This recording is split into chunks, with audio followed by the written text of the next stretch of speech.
Hello everybody and welcome back to another Chill Sunday stream. Hope everybody's doing well.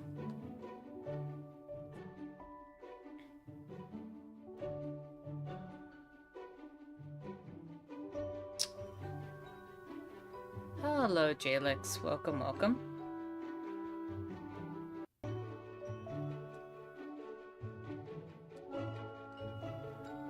Hope you're having a chill and lovely Sunday.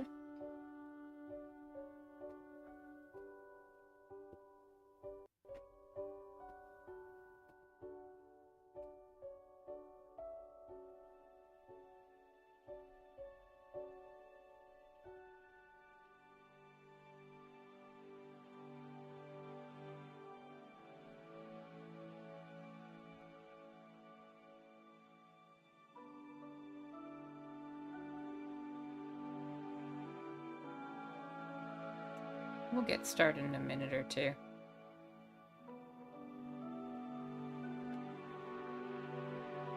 And to remind everybody switching over from Chop Chat to Live Chat. So you can all see what each other say.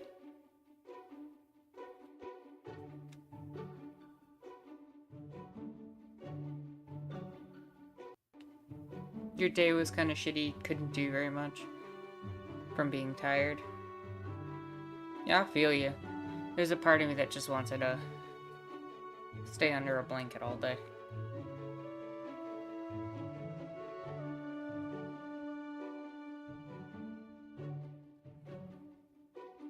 Oh, and these headphones are backwards. I'm sitting here grabbing them, trying to like untangle them while they're on my head, and that just doesn't work.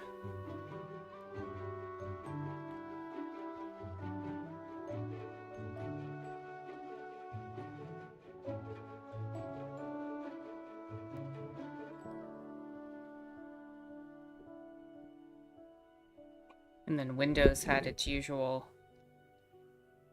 decision to mess with my microphone. Probably from an update that it did that I wasn't aware of. You know, always fun.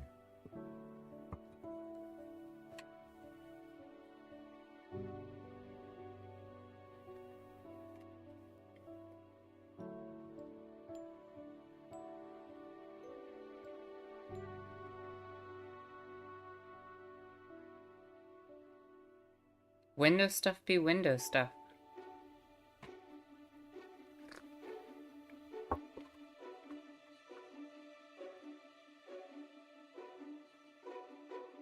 Linux has that stuff too, to be fair. You'd think that we'd be at a point where, you know, the settings that we put in our machines and stuff would just kind of stay the settings in our machines. You'd think that would be a normal part of running an operating system.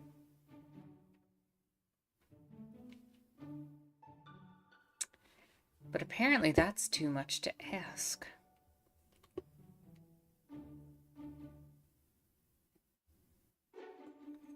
But I think we can get into our game.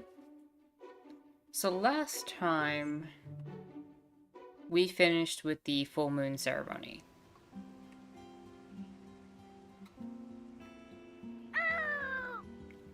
Is it crystal time? Caw-caw. What'd you find this time? Ooh, Celestine. Gren would like this one too. I'll have to show it to her when we see her again. For now, though, we'll put it away for safekeeping.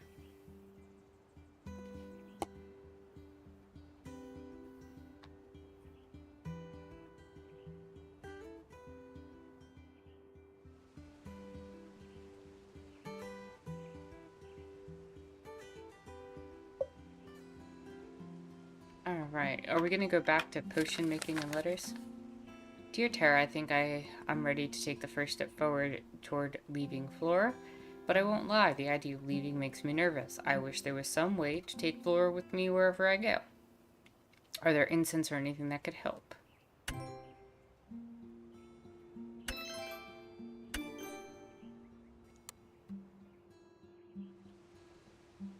Hello, Tara. I'm a sad grump who needs to be kinder to myself. I can't keep letting mean people get to me. Do you have a term for that? Tara, I think I figured it out for the music festival, but I still have to perform it. I think the piece is really good, but I just can't imagine myself playing with confidence. Maybe some incense would help me summon up the courage to help. Oh god, Devin.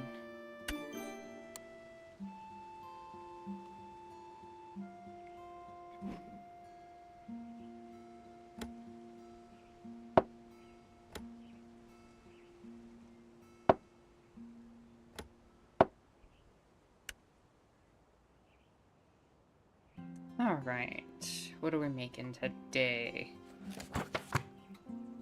I got 3 orders.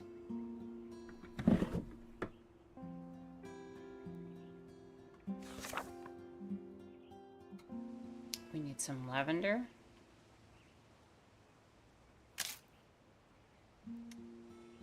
We need some geranium. And we need some yarrow. And we need that as an incense.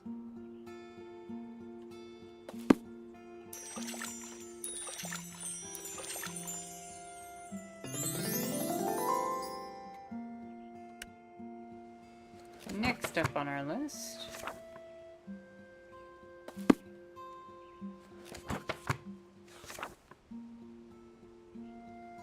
hello and welcome, Jaguar. Always glad to see the kitty in a box. Jaguar says, I hope you all are chillin'. I'm indeed chillin'. Jaguar also finished a big group project. Congrats on finishing your project. That's big news. No, I'm happy to hear that.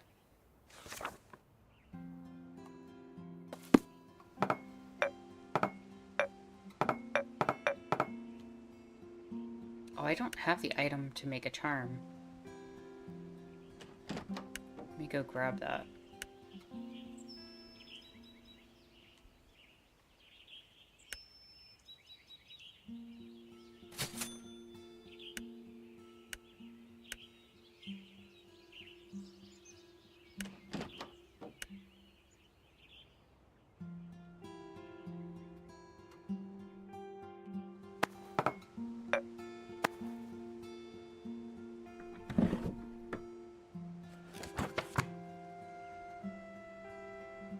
Oh, man.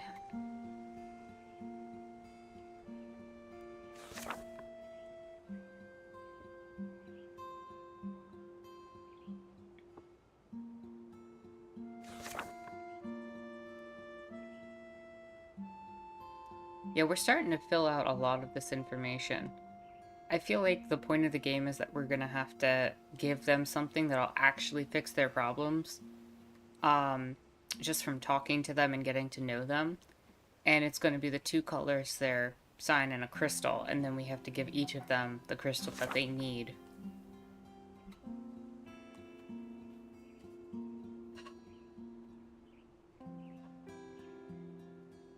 So hopefully that's what we're kind of moving towards in the game.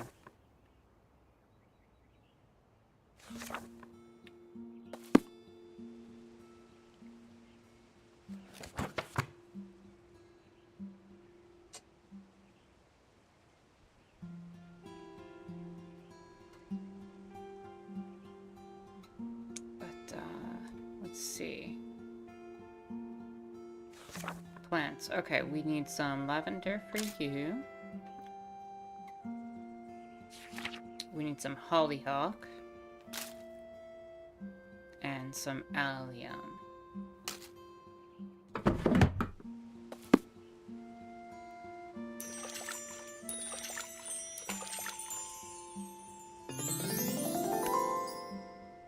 And finally, to wrap up our orders for the day, you need an incense, which I also don't have the material for.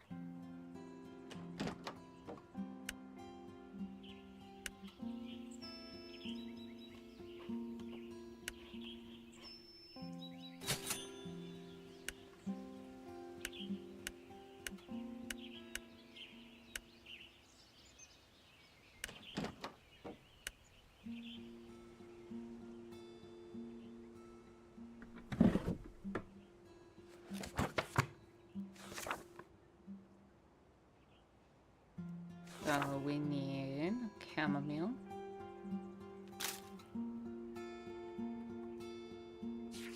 Yarrow. And geranium. In the form of an incense.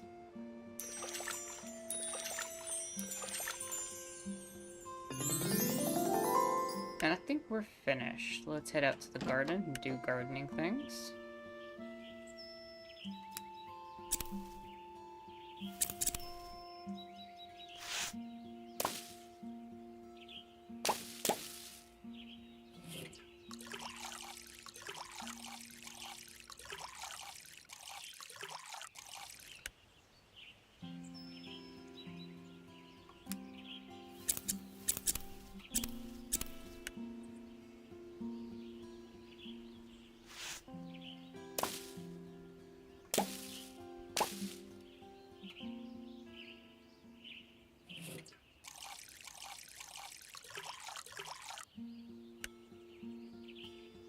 And finally, this area, we'll pick up supposed weeds.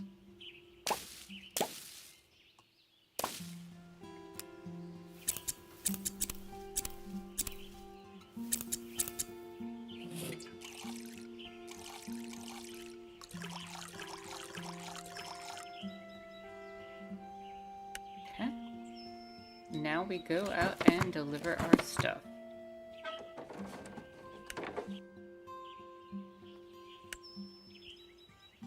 On your way to the town square, you see Jonas and the dog running around together outside. Come here, boy. Woof woof. It looks like someone finally got a bath. Oh yes, he did, and now you're a beautiful boy, aren't you? Woof woof. Have you given him a name yet? Oh right, you forgot to name him. No, I just forgot to mention it. Tara, meet Caesar. He's settling in pretty well, I think. I'll take him down to the festival site later today and introduce him to everyone. You're gonna come with me everywhere I go, right, boy? Everywhere? Looks like you got a new friend. A new best friend. Some of my crew members also have dogs, so they've been helping me figure things out. Caesar's my first pet, so I've learned a lot. That new love charm you made must have been pretty potent. I care about people and stuff, but I've never felt this way about something before. Like, I always liked animals, but having an actual pet feels so different. I can't speak to pets, but witches are pretty close to their familiars. Yeah, they're kind of like a partner, right? Yep. Well, except when they say your spell's too powerful. Why make a spell to only clean one room when you could clean the entire house? Huh, yeah, that makes sense. Hello and welcome, Doug. Doug says Sunday streams and this question mark? Have a great one. It's a great point in this question mark. Who knows what this is anymore?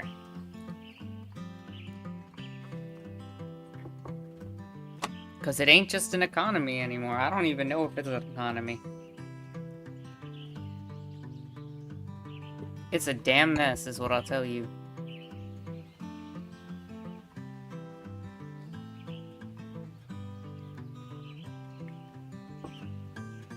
In this fascist hellscape? Can we go with that? I told Ramsay it was because he didn't believe in the spell that all the cabinets burst open, and the ingredient vials and jars exploded. I mean, it sounds like Ramsay was just trying to help you. The other day after I gave Caesar a bath and stuff, I started thinking about when I yelled at my crew again, and I started feeling sad and angry at myself. Caesar came up to me and just put his head in my lap and I calmed down. It reminded me that even though that one bad thing happened, my crew helped me a lot with Caesar. So if they aren't still mad at me, maybe I should stop being mad at myself. Caesar, you're pretty powerful for just being a pet. Woof woof. Scratch Caesar behind the ears. Whoa, you just gave Caesar pets. Maybe he's alright. You hear that, Caesar? The witch says you're alright. I knew you'd come around again. Huh, you want to go for a walk? I suppose we could do that. Tara, do you want to come with us? Let me think. Sure. Great, let's go. We should definitely go on more walks together with Caesar. I think he's taken a liking to you. I guess I've been taking a liking to you too, boy. We should probably walk you home now. We still need to go to the festival ground to meet everyone. Yeah, that sounds good. Jonas and Caesar walk you home. Well, here we are. Good luck at meeting everyone today. I'm sure he'll get along with the crew just fine. Yeah, I think so too. Catch you later. Woof woof. Huh? Venus? Jonas does seem to love Caesar, and it looks like he's working on being kinder to himself too. Alright then, that's another note for the grimoire.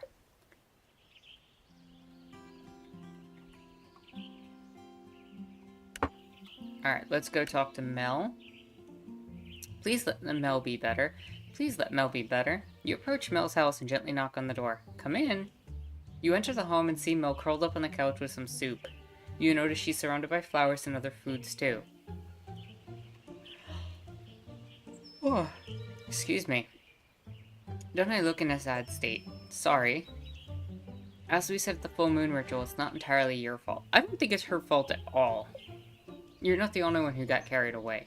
I got so worked up about everything needing to be perfect, about making sure everyone else is having a good time, to be at my best. I need rest. So you're not mad at me? Of course not. I'm madder at myself than anyone. But tell me, do you think I'm boring? Huh? Not really? I mean, I did get to see what happens when magic goes wrong. That was an exciting experience, though potentially not a good one. But I wouldn't call it boring. Why do you ask? Seems kind of out of the blue. Because I think everyone likes Jonas more than me. You're jealous of Jonas? I am. People are always laughing with him. More like at him. He's always getting invited to parties. Do you like parties? Nah, I'm too old for that stuff now, but people just seem to like him. And you don't think people like you?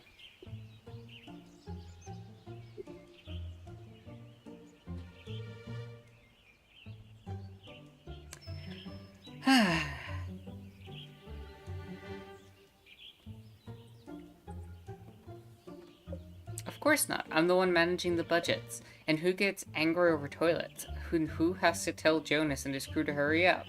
Everyone hates me. You retake a look around the room. You notice all the food, flowers, and get well cards. Did Gene get all this stuff for you? No, but he made this soup I'm eating. Then where is all of the stuff from? Various people from the village, my coworkers at the town hall, etc., they heard about me feeling down and sent over all this. I don't know where they found the time with everything that needs to get done.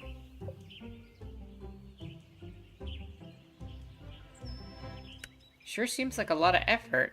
I know I wouldn't do that unless I liked someone, like a lot. So you're saying people like me? I think so. Maybe you're like my gran. She's always scolding me, but she's always teaching me too. And even though she's a little stodgy, she's taught me a lot of neat spells. And without her, I wouldn't be here right now. I don't know where I'd be if I'm completely honest. I'm trying to say that you're necessary, Mel. If everyone was a goofball like Jonas, nothing would get done. There wouldn't be any festival at all. And what's more boring than that? Mel falls silent and looks around the room. You're right. I'm surrounded by the village's love right now, aren't I? Mel looks down at her bowl of soup. And Jean's love too. What did Jonas bring you? Mel's eyes dart around the room. Oh my god, that brat. His sister's sick from stress and he hasn't come to see me. Knowing Jonas, he probably didn't want to bother. Suddenly, there's a knock at the door. Who could that be? Come in. Jonas walks in. Hey, sis. Perfect timing. What are you doing here? Jean said you weren't feeling well. Actually, I'm feeling a lot better right now. I think some rest has done me good. I think it's about time that you tried that instead of all that magic. No offense, Sarah. No, I think we might have overdone it. Anyway, I thought I'd come over to see if you need any help. Nope, everyone out. What? I just got here. I need to rest to ensure I'm in tip-top shape by tomorrow. Festival's not going to organize itself. So, come on, get. Mel shoos you and Jonas out the house.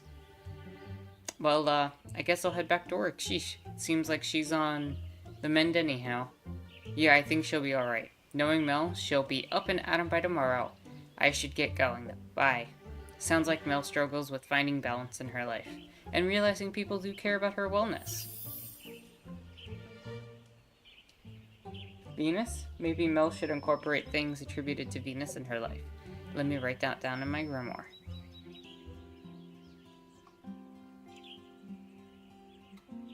Jaguar asks, but why is it always men who get to be goofballs and women are responsible? I don't have an answer for that. I wish I had an answer for that.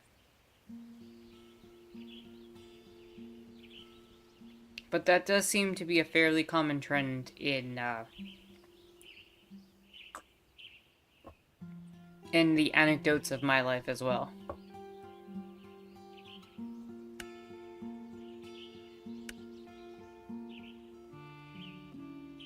You walk up to Ruth's home. After the full moon ritual, you wonder what state she'll be in. You knock on the door. Tara, how good to see you. Are you here to deliver my spell? Yep. It's right here. Memory incense. You hand the memory incense to Ruth. Yes, these should help. What are you trying to do? You know what I mentioned at the full moon ritual? You not being mayor and going traveling? Yes. So you intend to do that? Or you're not? No, I am, but as much as as the idea of exploring the world excites me, I've never really left Flora, so the idea also terrifies me. I see. I feel that. Why pressure yourself to go when you know you can be comfortable right here? Yeah, I think that's precisely it. I'm comfortable in Flora, even with my desire to leave. It's strange. I wish I could just take it with me wherever I go. Is that what the memory spell's for? Mm-hmm. Before I use these incense, I thought of taking a walk. Would you care to join me? A walk sounds nice. Let's head out then. You and Ruth head out on your walk around Flora. First, you come to the lake. I have many happy memories with my daughter and Nisha here. Both of them are so similar. They love running and playing in the water and finding small little critters. I still listen to the crickets and frogs when I come here. The sounds take me right back to their childhoods. I wish I could take this lake with me wherever I go.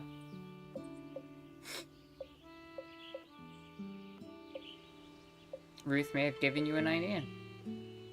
Yeah, you gave her the memory incense, which she can burn when she gets home, but what if you have another tool to help her keep her dearest memories close? Ruth? Yes, Tara? What if I told you I had a tool that could potentially use to take the lake with you? Is this some experimental magic? No, not at all. I've used it before and it doesn't require magic at all. It might even improve your ability to use the memory incense. But it's not magic. No, it's more of a sensory tool to help you focus and remember details. Interesting. What does it entail? You're already an avid walker, so you might already be doing some of these things. The gist of it is to be very mindful of your surroundings. When I find myself in a place I want to remember, I use my senses to create a sort of snapshot. You can do this by focusing on one sense at a time. Does that all make sense? You're right, it is something I've somewhat done on my walks before. I've never actively tried using my senses to create memories, but I think I'd be willing to try. Great. How about on this walk we do some practice then? That sounds like a good idea. Since we're already at the lake, let's try focusing on one of our senses here. Let's start with sight. So I focus on what I see. Yep, try focusing on colors, textures, how the sun reflects off things, etc. Okay. Ruth takes a deep breath. You see her looking around. Sometimes things catch her eye, and you can tell she's trying to focus hard on them. Even though the lake looks still, it isn't really. Everything's moving, whether it's with the breeze or the light. This is a lot to take in. Yeah, it can be, but don't worry about trying to hold on to everything just yet. I find it usually takes a few sessions to complete a snapshot. That makes sense. I think I'd like to make our way to the forest then. You and Ruth walk to the forest. I always come here when I feel like I'm hiding from the world. I used to be afraid of these woods. When I was a little girl, I played hide and seek at night here with friends. I lost my way while looking for a hiding place, and suddenly all the trees looked like monsters. Fortunately, my screams let my friends find me. That's awful? It was at the time, but then I became determined to know these woods. And now we're good friends. Ready to practice on one of the senses? Sure. How about taste? Do you mean I'm supposed to eat? No, you don't want to eat anything unless you can identify what it is. Taste is a little tricky, though, I admit. One way to do it is to take a deep breath and see how the air feels. Alright. Ruth takes a deep breath with her mouth open. Wow, I don't know if this is necessarily taste, but I feel like I can taste the cool, damp air. It's very clear, almost like drinking water. That was very good. I think you're getting the hang of this. Thank you. I do think it's a good exercise. It's also very relaxing, sort of like meditation. Yeah, it is. I think I know where I'd like to go next. It's to my secret spot. Whoa, I get to see Ruth's secret spot. Only a few know about it. Follow me. Ruth takes off on a brisk walk through the woods. You can hardly keep up. You notice the elevations rising. Now you know why Ruth is in such great shape. How much further? You'll see. You huff and puff your way up. Ruth seems fine. You come to a sudden clearing. We're here. Wow. After you catch your breath, you look out. You can see all of Flora from here and more. How far up did we just walk? Isn't it wonderful? This is my secret spot, if I'm completely honest. Our previous witch showed it to me. I want to try focusing on one of my senses up here. I think that's a great idea. How about you try... sound. Okay. Ruth closes her eyes. Everything sounds so far off. There's a peacefulness to it, though. As if everything is just the way it's meant to be. I wish I could stay here forever, but I know I can't. I know I have to leave, even though I'll be back. When I return from my travels, this is the first spot I'll visit. Ruth turns and looks at you. Thanks for coming up with me here, Tara. Of course. This has been the best workout I've had in a long time. Fortunately, going downhill is much easier. Come on, let's go. You and Ruth make your way back down the mountain and to her home. I think I'll have to practice that sensory technique more later. This might sound strange, considering I just asked you for a way to remember Flora, but I wish I had something to help me cleanse the space, too. Like as a final way of letting go and preparing myself to move on. Does that make sense? Of course, kind of like talking what you want and then moving on. Yeah, I think that's it exactly. Of course, I'm not asking for anything extra. These memory incense should really help. Well, I think it's back to festival preparations. I've been away too long already. I'll be on my way too then. Bye! Something to help you say goodbye and move on, but in a good way. Maybe Besom could help with that? They're for sweeping away energies to make space for new ones. I'm pretty sure I saw a small broom at Jimenez I could use. I wonder if that would be a good idea. But how am I supposed to afford this stuff?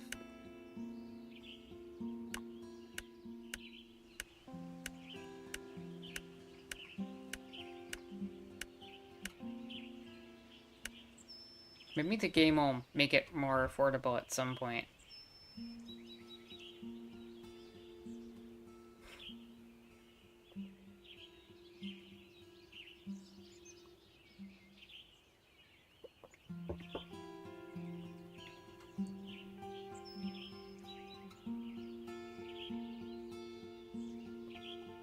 Just give me 1 second.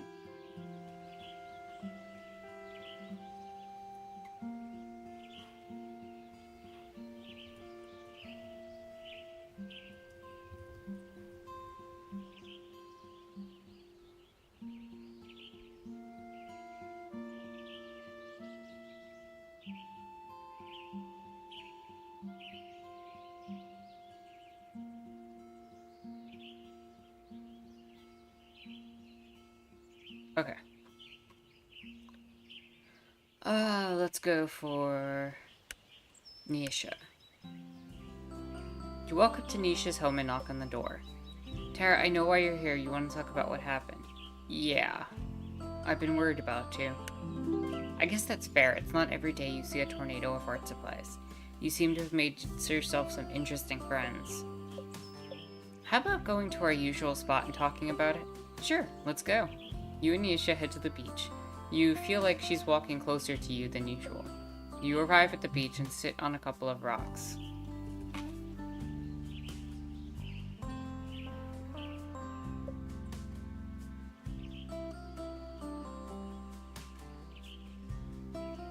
So, first you have to promise not to laugh.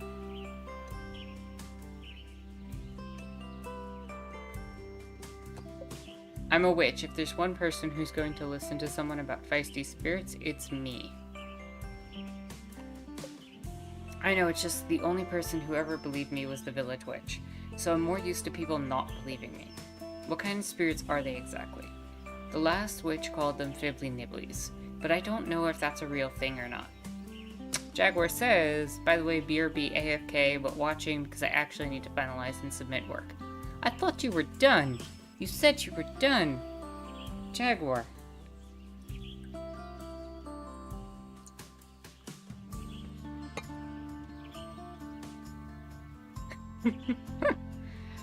Oh man. You'll get it done though.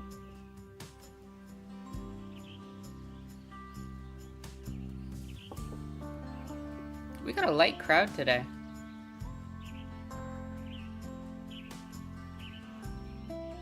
I just noticed. I figured people would have made their way in by now. Last week we had it bustling. That's okay.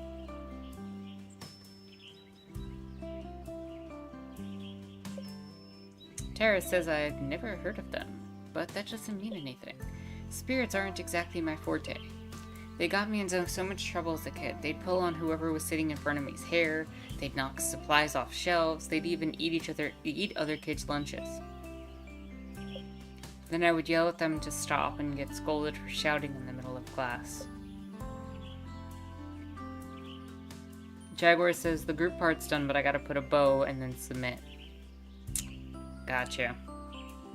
Nisha says, everyone thought I was acting out for attention, but that wasn't the case.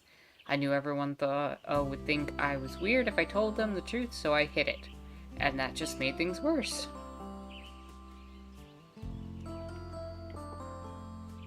If the witch believed you, how come she didn't give you a cleansing spell? She tried, but Gran once again believed everything was fine. She thought I'd outgrow it. Clearly I haven't. The witch left soon after that. It's a good thing I'm here then.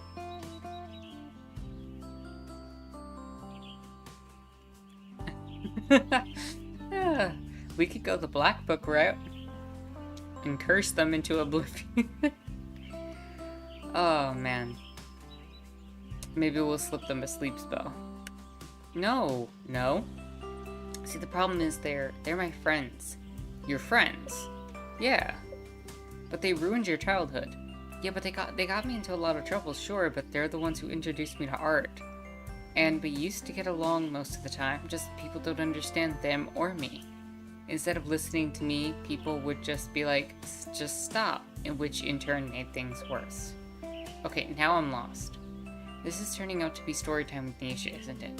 You notice Nisha fidgeting a lot with her hands. She must be feeling nervous still. Here, take Nisha's hand. She looks up at you and smiles. Thanks, Tara. It looks like she's calmed down a bit. This is hard to talk about, but here it goes. I'm home alone one day, as usual, as I usually am because Gran worked a lot. I hear this weird chattering coming from outside, so I go and take a look, except I don't see anything. Then I hear it again, but a little further off, so I follow it, but every time I think I've caught up, it's just a little further away. Eventually, the chattering leads me to the old art studio. Gran boarded it up after my parents died, since they ran it. I hear the chattering again, except it's coming from inside this time. I pry a loose board off one of the windows and go inside. And that's when I see everything. Canvases, brushes, paints, charcoal, and more. It was like stumbling into Wonderland. Every time I think I found everything, their chattering led me to more supplies. Before I knew it, it's night, and I've created all this stuff. That's when I hear Gran and a group of villagers into the studio. It ends up they've been looking for me. I hide, thinking I'm in trouble, but no. Gran's just happy I'm safe. I swear I saw a tear go down her face as she looked around the art studio. The only tear I've ever seen from her. She then declares that the village will reopen the studio from then on. I spend most of my time there. And the Fibbly Nibblies? I chatted with them every day while I worked, bouncing ideas off of them and stuff. Without them, I wouldn't be the artist I am today. Wow.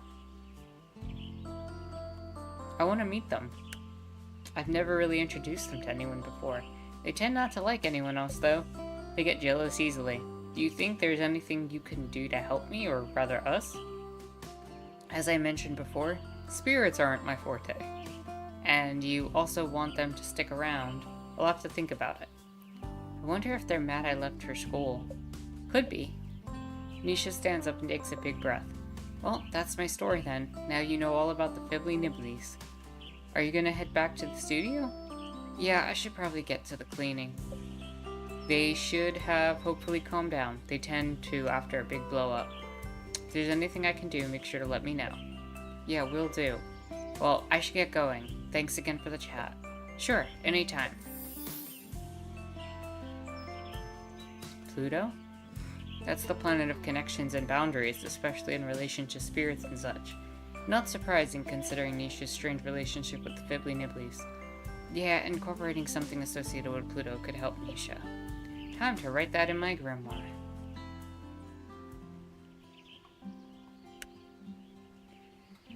Oh, we gotta end with Jean and Devin. Jean's baking something super yummy. You walk into the cafe, you notice there's only one customer, but you can't tell who they are behind the newspaper they're reading. Hey, Jean. Tara, what are you doing here? Is that how you greet all your customers? I brought your spell. What's this? The release charm you asked for? I didn't ask for that. But I got a letter from you?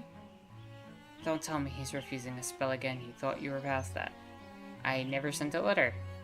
You hear the rustling of newspaper, you look over at the other customer. You see them wearing oversized sunglasses and a hat, maybe they have a mustache too. But when you make eye contact, they quickly pull the newspaper back. Eavesdropper. But the letter had your name on it.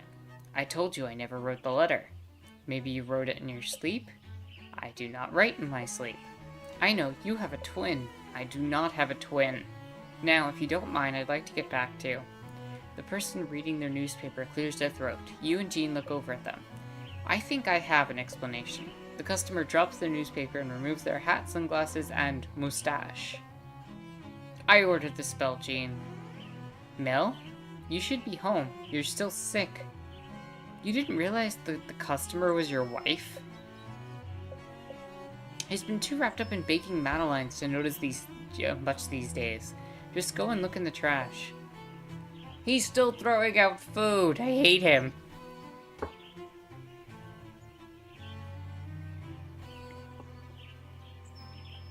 You walk over to the trash can. It's filled to the brim with madeleines. They're all failures. And how would you know? Did you let anyone try them? All of these madeleines are failures? But they smell so good and they look baked to a perfect light gold. I do not serve failures at this cafe. Alright.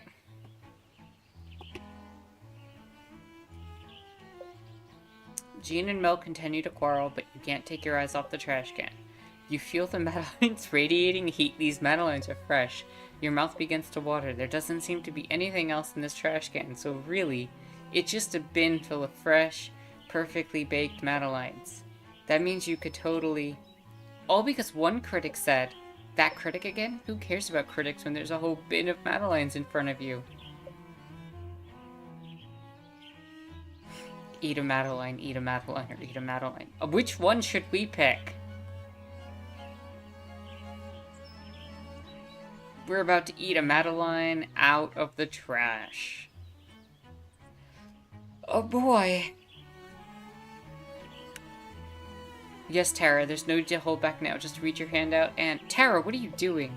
They were calling me. I know that's a lie, but they were. Thousands of voices saying, eat me, eat me. Those voices were in your stomach. You know what? Mel's right. This tyranny ends today. I never said anything about tyranny. You take your hand and shove it into the trash bin full of madeleines. Take a fistful of madeleines. You lock eyes with Jean as you shove the fistful of madeleines into your mouth. Who cares that you could barely chew them? They're finally in your mouth and that's all that matters.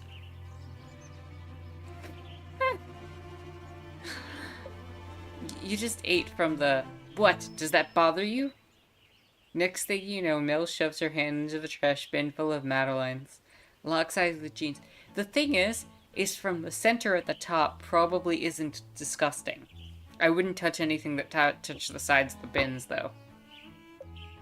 She coughs from hardly being able to breathe, but she stands proud in her defiance. You both just ate. You keep trying, keep your eyes locked on Jean, but, this buttery flavor, this light fluffy texture, like a delicate cloud of... This is pure bliss. Jean, these are truly... You see Jean's expression change from horror to... Let me make some tea. Jean runs off to the kitchen and brings a tea tray. Let me grab a platter for the Madeleines. Mel grabs a platter, puts some Madeleines on it, and brings it back to the table. Jean, you simply must serve these at the festival. Though ideally not from a trash bin. How could you ever think these were bad? Jean and Mel look at each other. There was a critic who came to the cafe. I didn't know he was coming until a few hours before, so I rushed and baked some Madeleines along with a few other things.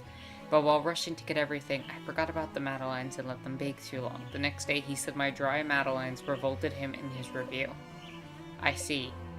But that's the only negative review Jean's Cafe has ever gotten, isn't that right? Wow, really? That's impressive. Exactly. That's why I ordered the release charm. You ordered the spell? That explains the weird letter. Mel, I just want you to move on from that one single critic who caught you on the wrong day. Honestly, he probably knew that when he wrote the review. When I had my issues in the city, you had the idea to move out here so I could be happy. So I could get away from all the people who didn't think I was capable. I realized how much of a sacrifice that was for you. This charm is my way of telling you not to let those kinds of people get you down. You're talented, Jean. It's not worth spending your time on people who think otherwise. There you go.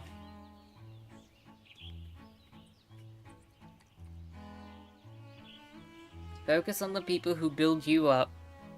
Except, you know, Jean throwing out food. Thank you. Is Jean smiling? I suppose you won't be needing that curse? Curse what curse? Coven Politan says only the most advanced witches should perform curses. And Tara, you're still a witch in training.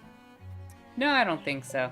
I should start preparing the ingredients for the batter. That way we can make it a day or so ahead, then bake all the Madeleines the day of. We can serve local tea blends along with them. Yeah, I think that's an excellent idea. Let me write that down on my to-do list. I have a meeting with vendors coming up, so I can mention it then. It won't be too much work? Not at all. Mel raises her cup of tea. To the festival. To the festival. To the festival! Jean and Mel chug the rest of their tea. Let's do this. Yes. Suddenly, Jean and Mel take off, leaving you at the table, but you overhear them talking. You know, maybe you should consider writing that cookbook you've been thinking about after the festival. I keep all my recipes in my head. Jean memorizes all his recipes, but maybe writing them down would be good. Also, please go home and rest. Fine. Hey, doesn't Jimena's shop have an old journal? I bet Jean could use that. And I could enchant it for him, too. I wonder if that would be a good idea. Somehow, we have to get these prices down.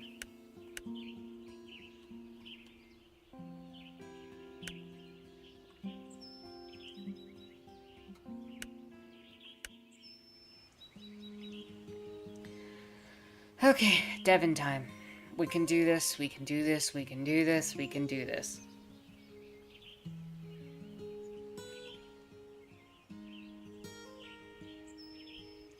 Skip Devon. I can't skip Devon. You arrive at the studio, you don't hear any music coming from inside though. I wonder if Devon's actually in there. You open the door and see Devon sitting by the window. Tara, you're here! Devon runs over to you. Do you have it? Do you have it? Whoa. I assume you mean the spell? Yeah, this looks perfect. You've gotten a song written then? Yeah, I do. After the community talk at the full moon ritual, I thought talking to some local musicians would help. So Mel introduced me to some of them. After I finished speaking with them, I sat down, just wrote and wrote and wrote, and things finally clicked. Yeah, I'm sharing it with Mel and Ruth today. But I wanted you to be the first one to hear it. Really? Hello and welcome, Sam. Sam says, hey, just got back from picking up food. Well, welcome back. Glad you're able to join us, and hopefully you're having a chill and lovely Sunday. Even with everything that's happened, I could write this song because of you. But no more runes, okay? Yes, yes. If I start to panic, I want to figure out how to work through it, but not force my way through it, if that makes sense. Yeah, I get it. So you want to hear it? Of course. Show me your masterpiece. I don't know if it's a masterpiece, but I'm pretty proud of it. Devin takes a seat and brings out their guitar. As they do, suddenly you feel transported somewhere else, sitting around a fire with old friends. A bright sunshine-filled garden. You can taste something savory, perhaps it's a stew. You realize these are all places of and things of comfort. There's a brightness to it, a sense of optimism. Even with long, hard days ahead, there will always be something good on the other side. As the chorus swells, you get a feeling of reassurance that all your work will pay off. Somehow everything seems possible. Everyone will work together, and that collective energy will ensure the Harvest Festival's success. They won't even need a witch's blessing, and somehow you feel like that's exactly how it should be. Devin's song comes to an end. They take a deep breath. So, what do you think? Say nothing. Oh no, was it that bad? Shut up!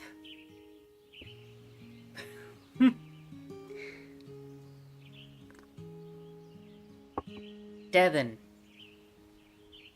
Silence does not mean bad. No, I've never been moved by a piece of music before. Wow, really? Why did that piece of music affect you so much? I wonder if your music had such a strong effect because we're friends. Perhaps the strength of our bond amplified the power of the song. You see Devin turn bright red. Now I'm the speechless one. But of course, there's still the matter of playing for Ruth and Mel. That's the real reason I asked for the spell. When do you have to play for them? I'll probably head over after you leave. You know Devin asked you not to use runes anymore, but you still feel compelled to help them further. Devin said they want something that would help them work through their fear. Perhaps there's something more you can do. Devin, have you ever heard of a countdown meditation? I don't want to risk the confidence spell with any other magic. It's not really magic. It's one of the techniques witches use to quiet the mind before performing magic. I don't see why a non-witch couldn't use it, especially before something like a musical performance. Of course, we only have to try it if you want. Devin looks apprehensive. You can't blame them either. How much experience do you have with this? In all honesty, it's one of those things I probably need to practice more. I know the basic principles, but I'm not always successful in pulling it off. But I think it'll help the I'll help the effectiveness of confidence. I think it'll help the effectiveness of the confidence incense, and increase your confidence in general without the spell. Let's try it then. Maybe this kind of technique I've been looking for. All right, let's get started then. You take the confidence incense and light them. You take a seat across from Devin. Let's close our eyes. We're going to count down from 10. For each number, we'll focus on something. I usually use colors. There are currently 10 different colors in my garden, so we can work with those. So what am I doing? I'm going to say a number and a color, and I want you to focus on that color. The idea is to force your brain to focus on something other than your anxiety. Okay, let's start. 10. A red rose. Devin takes a deep breath. You can tell they're still uncomfortable, but you're glad they're trying. 9. An orange calendula. 8. Yellow yarrow. This one is more noticeably deeper and longer than their initial one. You notice the breath is also deeper and longer too. 7. Green rosemary. Devin's shoulders relax. You're impressed they made it this far. Your mind usually starts to wander around now. 6. Blue pea flower. Devin takes another deep breath. 5. Pink hollyhock. You notice their knees relax. They fall a little closer to the ground. 4. Purple lavender. Their head drops. Are they asleep? 3. Burgundy geranium. Devin takes an even deeper, longer breath. No, they're not asleep. You could sense the focus in that breath. 2. White chamomile. Almost there. 1. Black allium. Devin completely relaxes and takes another long, deep breath. You allow them to sit there for an extra moment. You're impressed by how well they've done, though you won't really know until they reopen their eyes. Devin, open your eyes. Devin raises their head and slowly opens their eyes. They panic and a sense of unease that was there before are gone. Are you sure that wasn't magic? I feel so much calmer now. Calmer, but not out of it, or like sleepy? I feel like I can do things. Like I want to do things. This is weird. That's probably part of the meditation and part incense. Wow, I think I'm ready to play for Ruth and Mel. That's great. Do you want me to go with you? Actually, I think I'll go on my own. I think I've got the confidence this time, and it's all thanks to you. Remember, witchcraft is melding of energy, so it's not just mine. I guess you're right. Sometimes I wish I had something to carry with me all the time. Like something to remind me of the power of my energy. Something to carry? Oh, was that silly? No, not at all. I was just a little lost in thought, that's all. I should get going. I don't want to keep Mel and Ruth waiting. Thanks again for all your help, Tara. Of course, anytime. Devin wants something they could always carry. What about that locket at him in the store? Maybe I could craft something out of that? Maybe I could haggle down the price, too.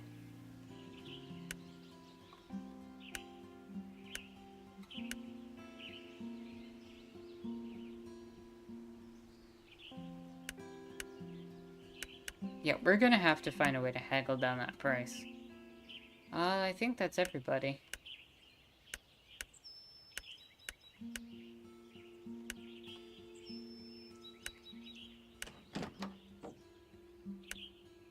Sam had said my new diabetic med is still giving me diarrhea, unfortunately, hoping that will change.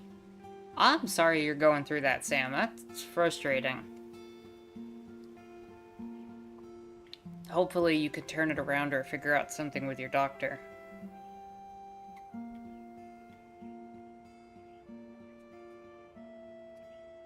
In any case, I am grateful that you're here, and I'm hoping that will change for you. Jaguar says I hope that changes for you soon, too. And I feel like Devin would look cute with a skirt. It'll go with the outfit top. I could see it. I also think Devin would look a lot better with a little bit more confidence.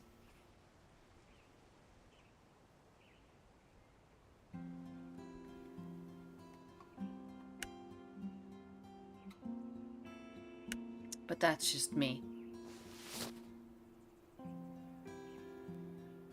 I think that's it for the day.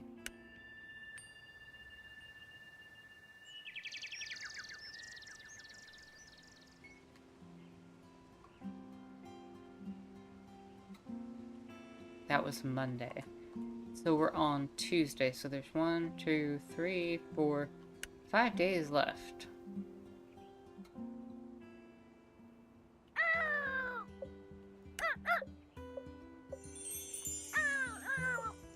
Selenite, the crystal always reminds me of the moon. What a lovely shade of white. Definitely using this later. Thanks again, Ramsey.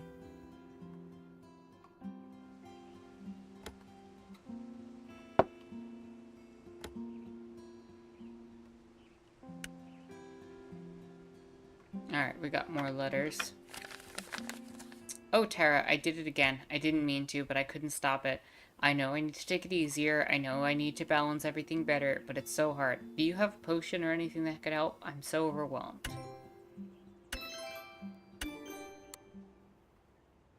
Yo, Tara, I want to fix my relationship with my crew. I think I'm ready to take on responsibility for my actions.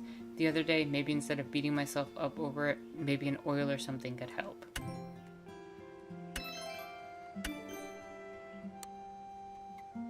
I want to figure out how to talk to the Fibbly Nibblies, but they're too strong. I know I need to figure out how to change things between us, but I need to know where to find answers. Do you have an oil for that?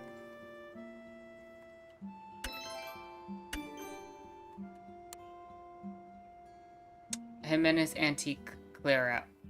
Big discounts. Talk about perfect timing. I don't think I'd be able to afford Jimenez Antiques otherwise. And there are some items I'm thinking about crafting. Not entirely sure yet, I'm still figuring them out, but I'll make sure to tell you when I know. I wonder why Jimenez put everything on sale. Maybe she's sick of having her inventory lying around. But we should definitely check out the sale. There we go. The game gave us what we needed.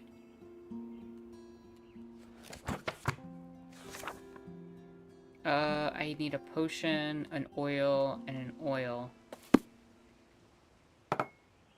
So I'm gonna need an oil jar.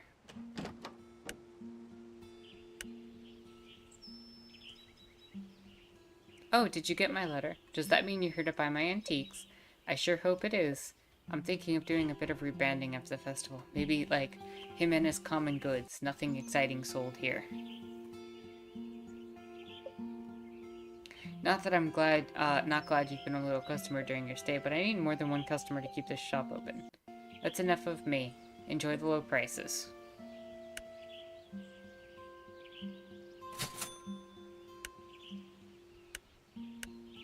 Oh, those are drastically more affordable.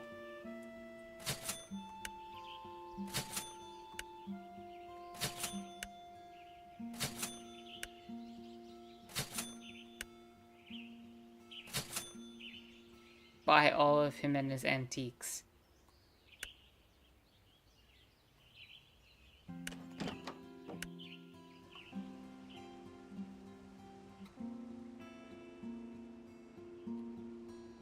Alright.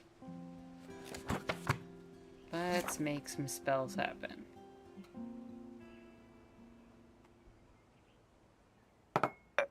We need a potion.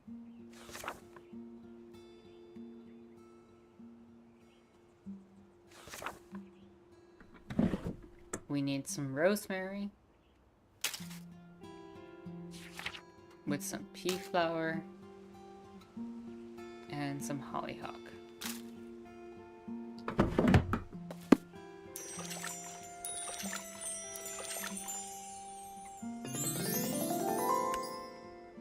Next on our list, an oil.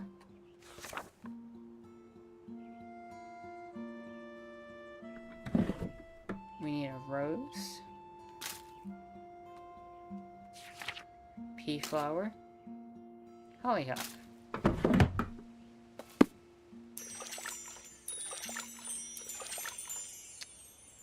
Jaguar says, I just started listening to a podcast called The Antique Shop. It's magical.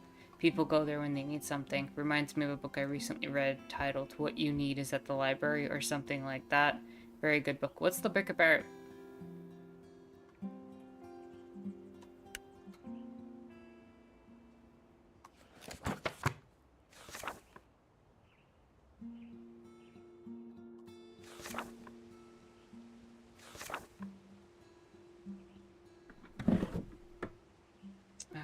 We got rosemary,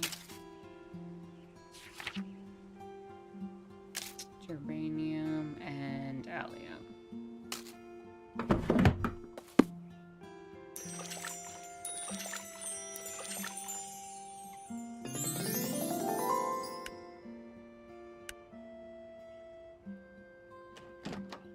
Back out to the village to go talk to everybody. Ah, man. Talk to Ruth. I wonder how the memory incense went. It seems like Ruth found the walking meditation helpful too. You knock on the door. Ruth, are you busy? Tara, I'm busy, but that doesn't mean I don't have time for a chat. How are you doing? I came here to ask you that. You seem to be in pretty good spirits. I am. I woke up this morning full of energy. Perhaps our little trip up the mountain helped with that. Have you used the memory incense yet? No, actually, I wanted to practice a bit more of what you taught me the other day. But even so, I think getting everything off my chest over these past couple of days, and then taking a small break from things, it's left me feeling unexpectedly rejuvenated. I suppose knowing what I want has given me some motivation. Nisha and I have already been discussing all the places I should visit. And of course, Mel's starting to make post-festival plans too. She never stops, that one. Who knew a young witch could have such big impact on our small village? I do what I do. As you do. Honestly, I was a little worried in the beginning, but I knew Margie had her reasons for sending you. You really think my Gran planned this? Planned might be a strong term, but she probably saw an opportunity. I get the feeling that the Gran I know is different from the one you know. That's possibly true. Your family is known for being rather strict.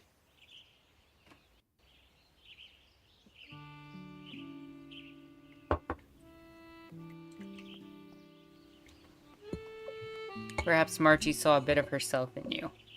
I wanted you to have the option to go down a different path than the one she took. I don't know what path that is. Maybe it's just the one that sent you here. But I don't have to leave. Suddenly you hear footsteps running down the hall. Mayor, we have a cry. Oh, Tara, sorry, am I interrupting? Nope, I think we were just wrapping up. Yeah. Okay, good.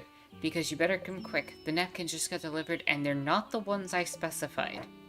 Alright, I'm coming. See you later, Tara. Yep. This feeling again. Is this selenite? It is the crystal for wisdom and unblocking energy. Yeah, that would be a good addition to Ruth's enchanted, besom. Let me take note of it in my grimoire.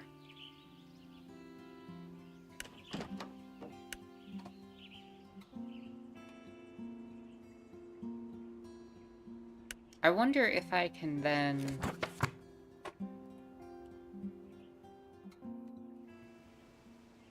Can I work on that? Or no?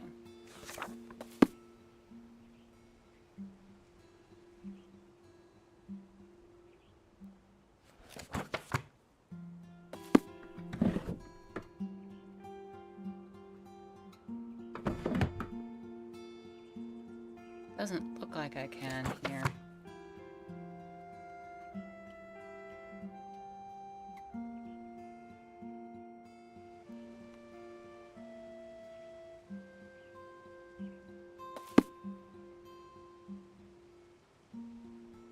Alright, it'll probably give me an option in a later day.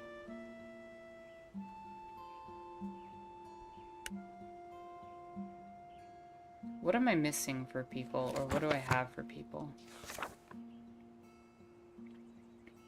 So I'm probably going to get the stones for 3 characters today. And then I'm probably going to get 3 stones for the next day. That'll put us on... through Wednesday. And then Thursday or Friday, I probably build the rest of the stuff using the things leading to the festival, which will end the game. Maybe there's a small possibility that we might end the game today. Depending on how fast things go. Please let me find Mel, neither sick nor tired. Please let me find Mel, neither sick nor tired. You walk into Mel's office, but... Jaguar had said...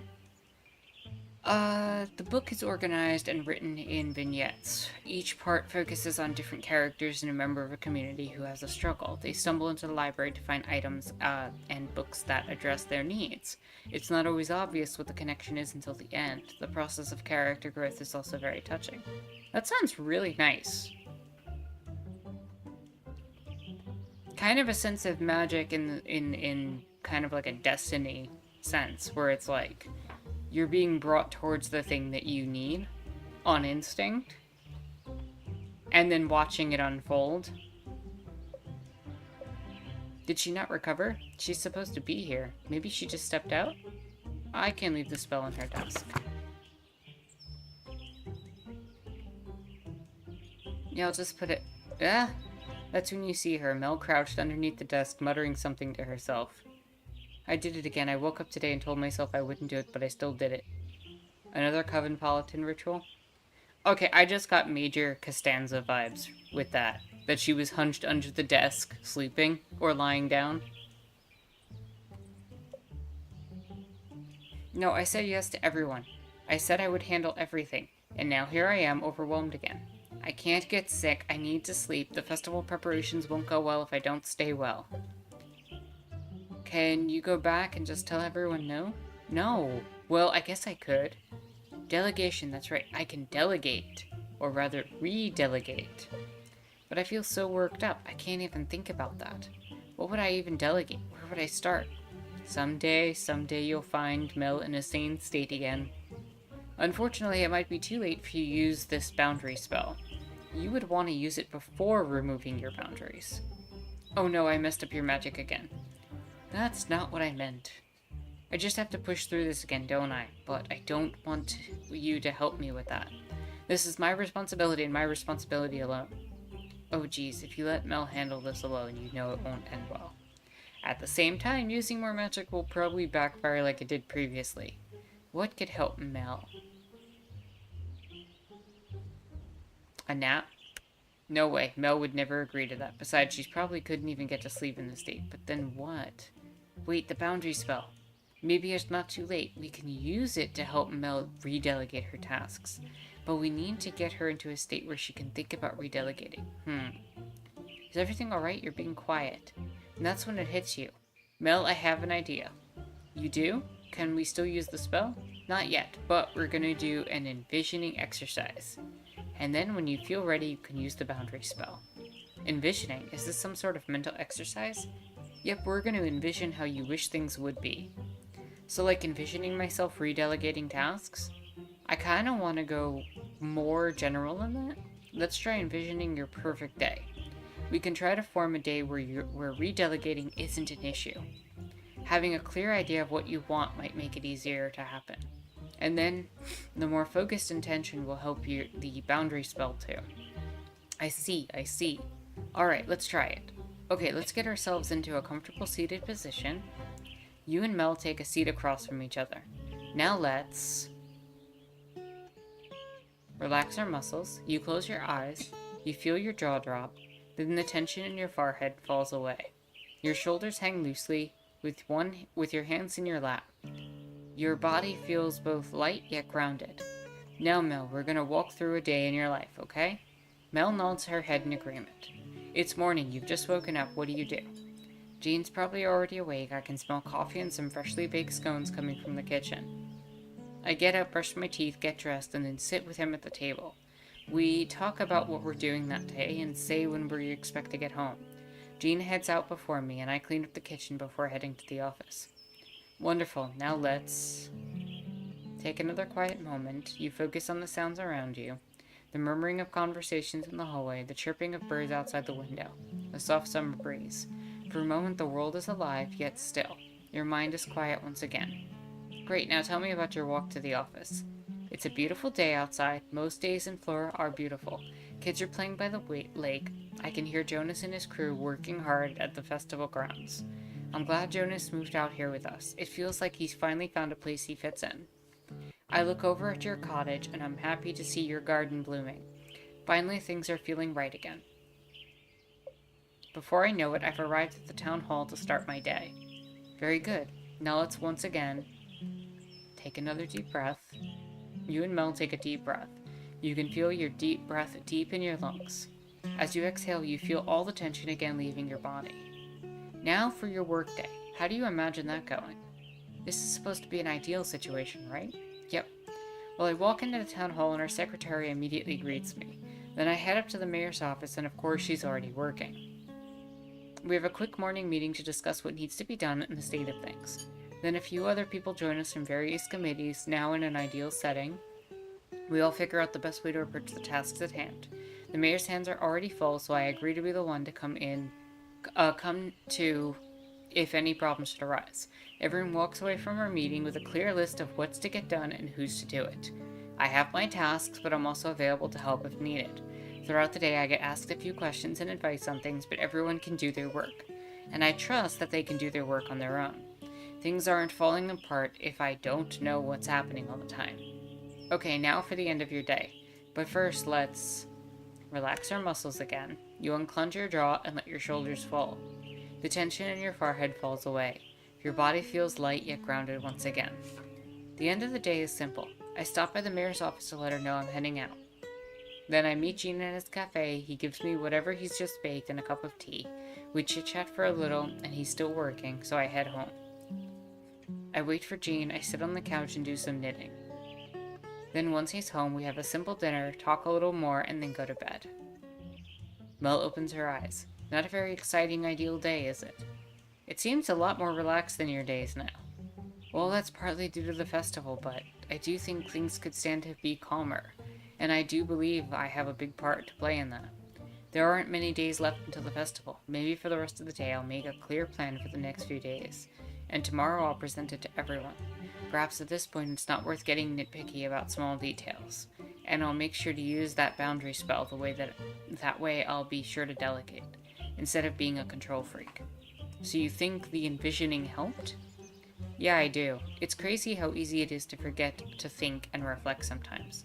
I wish I had something that could help give me the time. Give you the time? I could make something like that.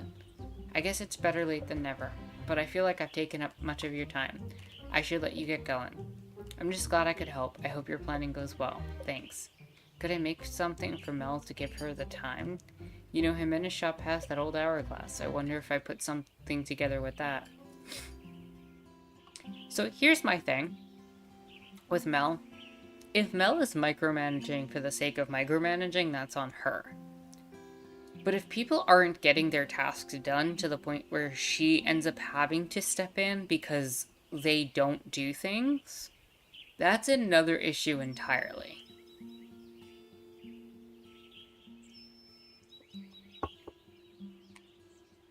You don't want to micromanage, but there's also plenty of instances that I've come across in my life where people don't necessarily hold up their end of the bargain on tasks.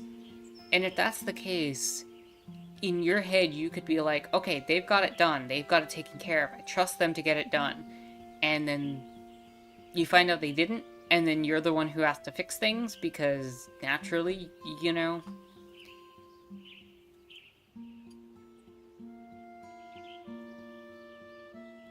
Jaguar says group projects are difficult because of what I said earlier about group dynamics, and yep. And it's really easy to find somebody who decides to just goof off and, you know, kind of pretends that everything's just going to be fine. Because somebody else will definitely step in. So you could have all the trust in the world, but that's not going to fix things. If, you know, the other person isn't taking responsibility. And it's exhausting. It's exhausting having to fix and clean up after other people.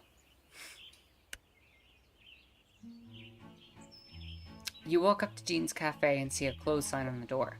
But the lights are on. That's strange. Maybe I'll take a quick peek and see if Jean's here. You walk back to the kitchen, where you hear someone furiously whisking. You pop your head through the door and see Jean standing over a massive bowl of batter. Jaguar says, "Oh boy, you don't say." Did I hit a nerve, Jaguar? Did I touch on something that affects you?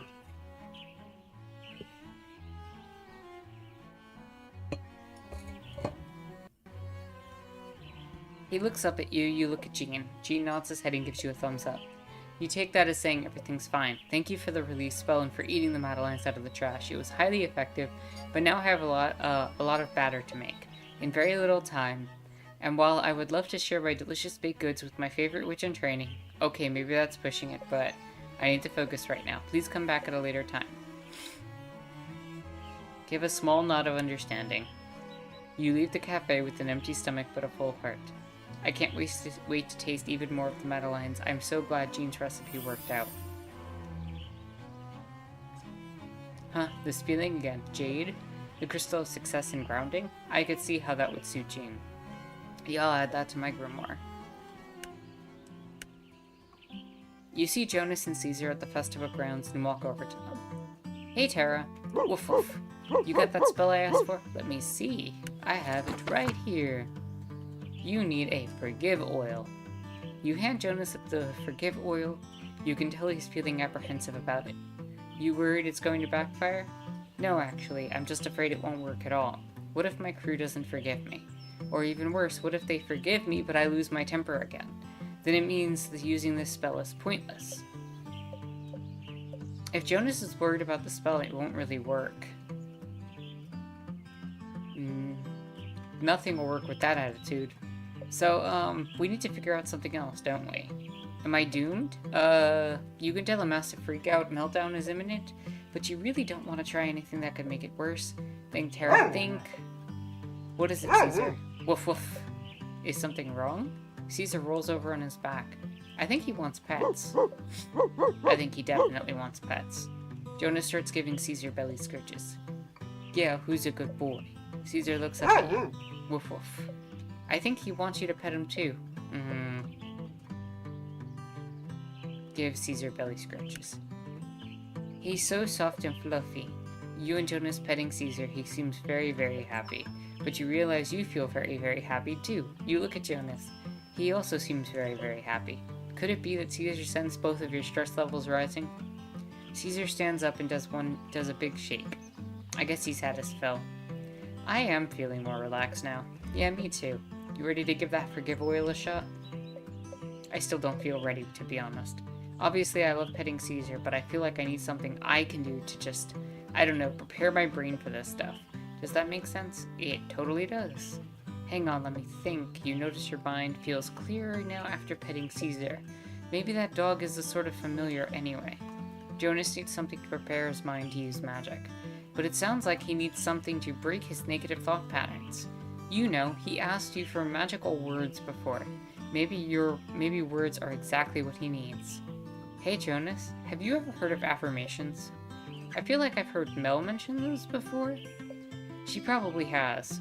They're a pretty common tool witches use to give themselves a quick boost. Are they magical? They're more of a focusing tool, I would say. I find them pretty helpful and simple if you want to try them out. Nothing weird will happen? Nope, and we'll only start with using a few so you don't get overwhelmed. Alright, how do we do these affirmations? First, we need to identify what exactly is making you feel anxious. Let's start with maybe 3 key things. One is definitely that I'm not working hard enough to overcome my anger. Second would be that I'm just a bother to other people like Mel and Jonas and my crew. And third, if I try to talk to people about how I feel, they'll think I'm weak. Are those good? Yep. Let's start with working to overcome your anger. So working to overcome your anger, it's not just anger, right? No, anger's usually the result when everything gets to be too much. And I'm working on that, or at least I have in the past, but I feel like it's not enough. But you are working on it. Yeah, of course. So how about we come up with an affirmation about making progress instead? To help you focus on how you're working on it and making progress. Mel always says progress isn't linear. Maybe she's right. So how about...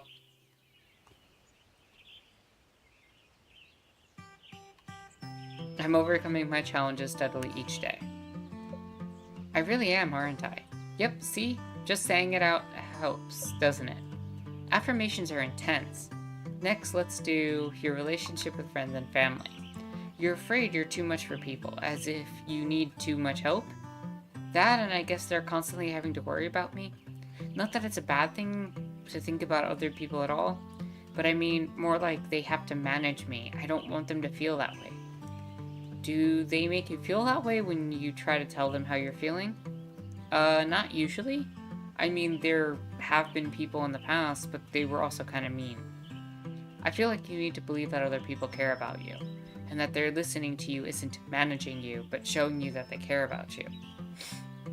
Yeah, maybe. So how about, I am loved and valued by my friends and family? Wow, saying that out loud feels weird even though I know it's true. Then you just need to practice until it doesn't feel weird. Yeah, you're right. And lastly, communication. You're afraid that if you tell people how you're feeling, they'll look down on you. Yeah, like I'd be a terrible leader, or that I can't handle anything in general. It catches people off guard that I get overwhelmed and need time to cool down. Like being around people, but sometimes it can get a bit too much. But I also know the only way for people to know that is for me to tell them. I like to believe people are more understanding than I sometimes want to give credit. But there's always that fear, you know? I guess if I tell them and they still don't listen, then maybe it's not my problem anymore, though? I don't know. Let's try an affirmation saying your wants and needs are valid. You're right that some people won't respect that, but some people won't respect, others will. but that doesn't change the validity of your wants and needs. How about we go with something like, my needs are valid, communication is strength. Jonas seems taken aback by his own words. You have a good feeling about this affirmation. Yeah, I like that. Great, we've got 3 affirmations. Let's go over them one more time. I am overcoming my challenges steadily each day. I am loved and valued by my friends and family. My needs are valid, communication is a strength. I feel like I can already feel my mindset changing just by saying these 3 affirmations today. Just imagine how they'll make you feel with even more practice. When you feel ready, go ahead and use the forgive oil too, if you think you still need the extra push. Thanks a lot, Tara. You know, Mel's always burning candles and stuff when she does her thinking stuff. I wonder if she'd let me borrow one when I'm practicing. But maybe I should just focus on these affirmations first. Candles. What, is that a bad idea for something? No, not at all. Just got me thinking, but it's nothing. Well, I should get going. Of course, make sure to let me know how the affirmations go. Will do. A candle. Pretty sure the shop had a candle holder. That, I could probably put something together for Jonas using that. Let's deal with Devin. I wonder how Devin's meeting with Ruth and Mel went yesterday. They seemed confident enough. You knock on the music studio door. Tara, I'm so glad you're here. Whoa, did I do something? Yeah, you helped me big time. The countdown meditation along with the confidence spell really worked. Ruth and Mel love the song I composed. Really, that's great to hear. Though I wouldn't give myself too much credit. You're the one who wrote the song after all. Yeah, but without your help, I would have been too nervous about properly playing it. Oh, Devin. What are friends for? Yeah, the power of friendship. I don't know what I would have done without you. Or what I'm gonna do without you. Devin, Tara, you go first. No, you. It's just these past weeks have been really great, even with all their ups and downs. I was about to say the same thing. Let's not focus on the sad stuff just yet. We've still got a few days, and then there's the festival. What's left for you to do before the festival? Now that the song got approved, the musicians need to practice it. I don't think that'll be too hard, though. They all seem pretty skilled. I also offered to help finalize the lineup and run the stage for the festival. Wow. You're gonna run the whole show. Devin, sovereign of the stage. Oh geez, that's too much. Besides, it's really about the musicians and Flora. I'm pretty excited though. It feels really great to bring all the musicians together. I think we're really gonna capture the spirit of Flora with our music. Together. It's really great seeing you this excited. Well, we'll see how I feel the day of. I think you're gonna be just fine. As an artist, it feels like I should want to be the center of attention.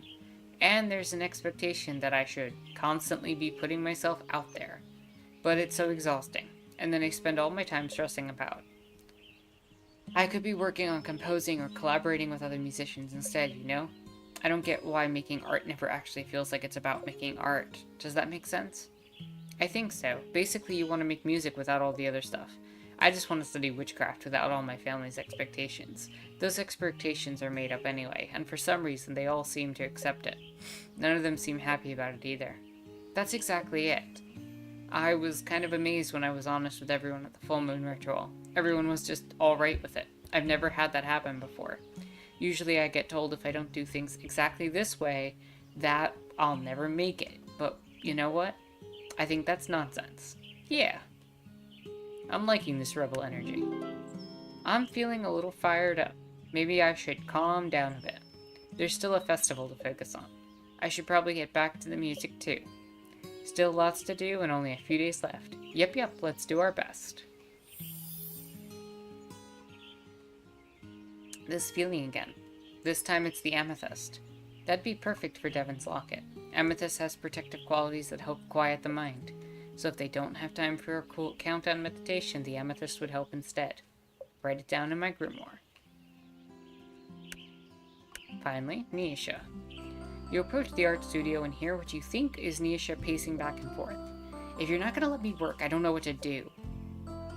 She might be fighting with the fiddly nibblies again. I better get in there. You walk into the studio. Tara, I'm at my wit's end. Do you have that spell I asked for? Let me see.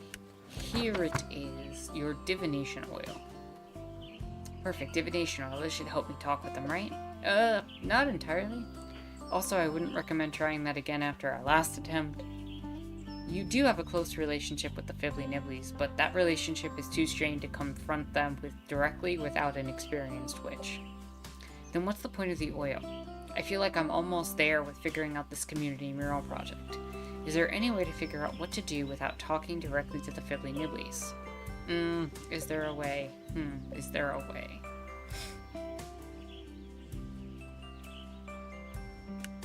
No, I should be doing something to have experience doing.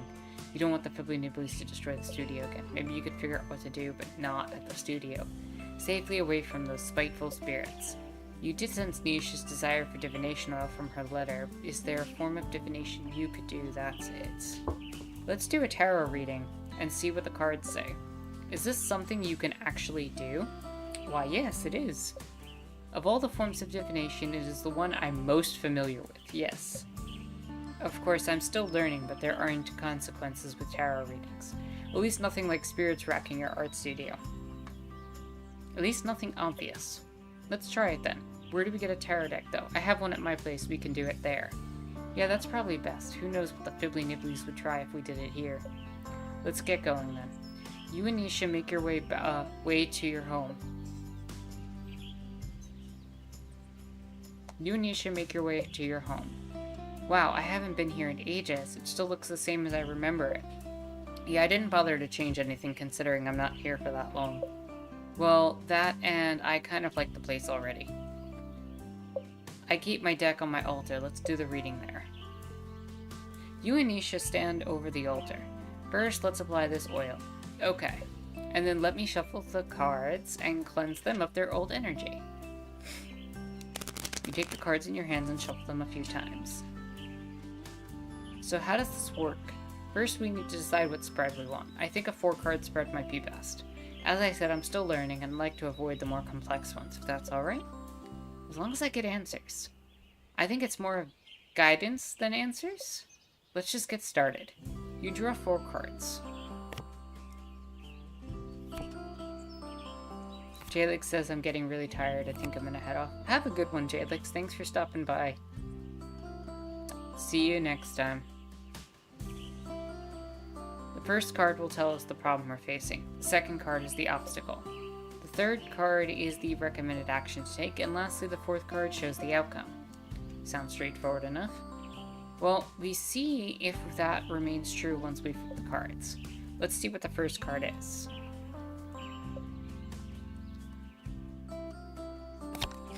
The Magician.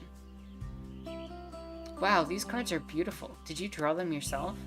No, actually my gran made this deck for me. Our family's custom is that the head witch gives a tarot deck to their apprentices once they start training. I feel like I could learn a thing or two from your gran. She's an excellent artist. Anyway, what does this card mean? So this is the Magician, depicted by a plant called Dittany of Crete. This card symbolizes skill, focused energy, and manifestations.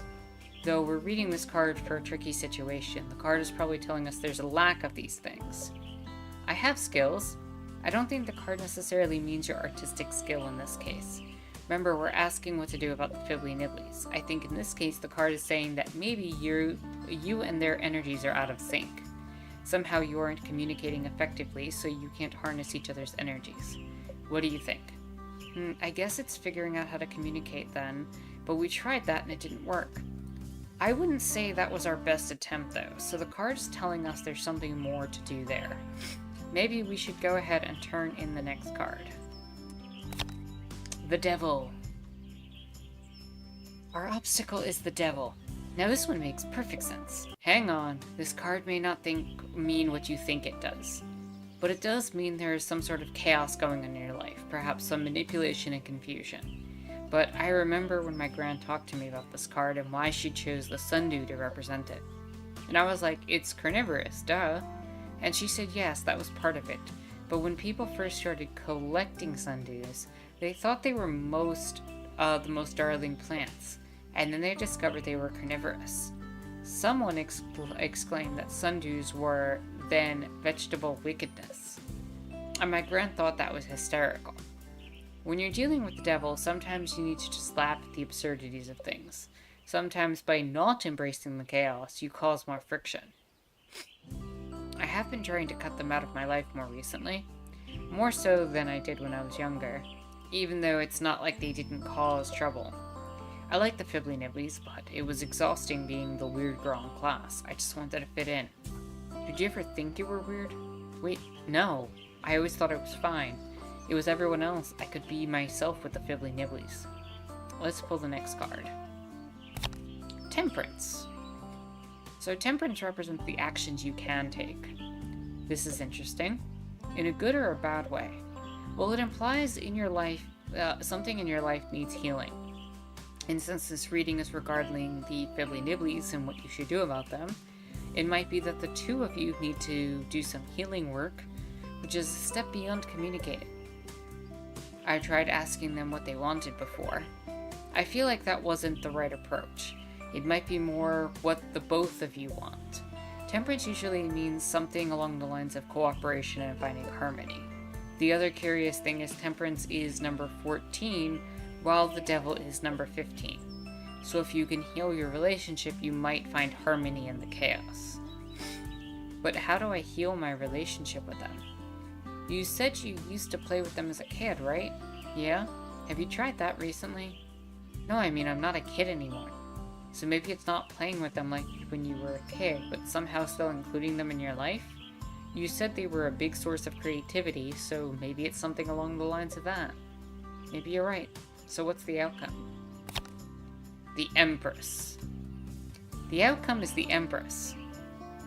The Empress is a card of creativity, uncontrolled creativity at that. It's also a card of nurturing. If there was a card to represent you, I think this would be it. The Empress?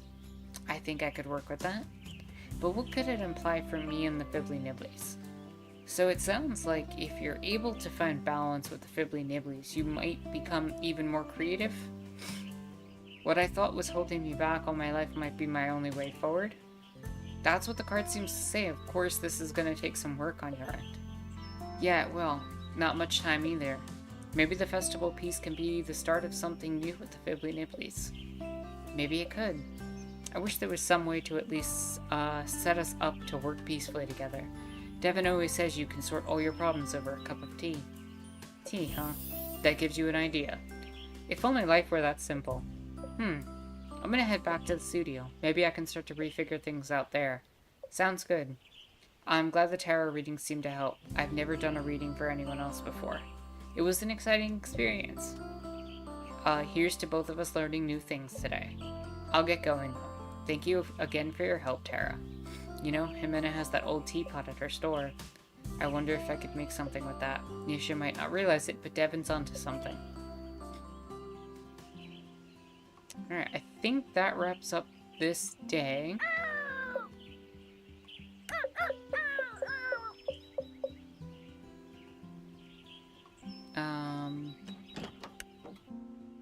Oh, we didn't... Did we even do the gardening? We didn't do the gardening, did I? Whoops.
Alright, let's double check the village and just make sure there's nothing else, but I think we are done.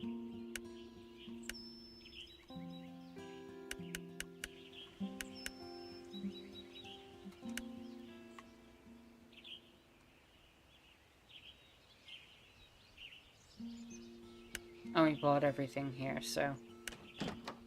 Yeah, I think we move on to the next day, but this will probably be a good time once the day loads in to take a break. Complete all Ruth's friend events. Achievement unlocked. Hey Ramsey, I want to talk a little more about the idea I mentioned yesterday. Huh.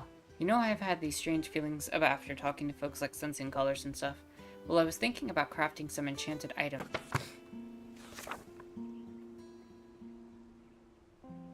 Enchanting items. If you have the item to enchant, it'll appear on the altar once you click the character's portrait in the grimoire. You should also see the ingredient symbol in the recipe box. Use these symbols to identify which ingredients you need, but there's only one special ingredient, the crystal. Click on the gold bowl to cycle through the crystals in your inventory. The correct one should match the color of the icon.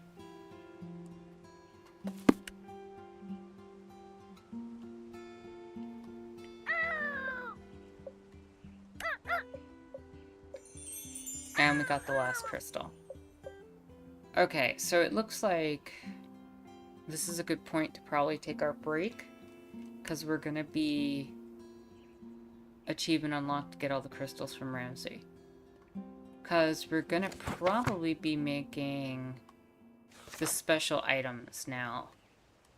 So the locket, the journal, and the besom, and then the next day we'll make these three, and that'll probably lead us to the actual festival, which might likely be the end of the stream. So, let's take a break for a few. We'll come back and we'll continue through the second half of this game and probably wrap it up. I'll see you all in a few.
Okay, and we're back.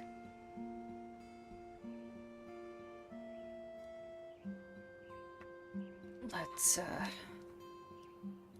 my screen back on. There we go. Cool, cool.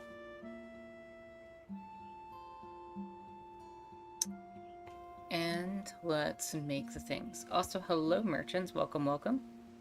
Hope you're having a chill and lovely Sunday.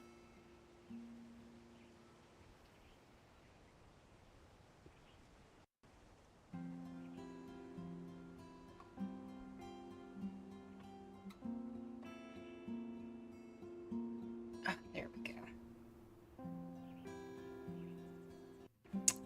My day's going alright. Honestly, it's just been a very cozy and sleepy day. Like, if I had my way, as much as I'm enjoying doing the stream, part of me would have just liked to snuggle up next to a cat and just spend the entire day in bed sleeping and watching TV. It's just one of those days. But I am also grateful to be streaming, so. I'm grateful people are here.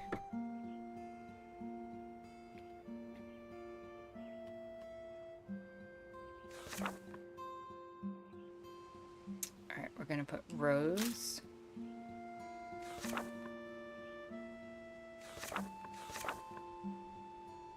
And Allium.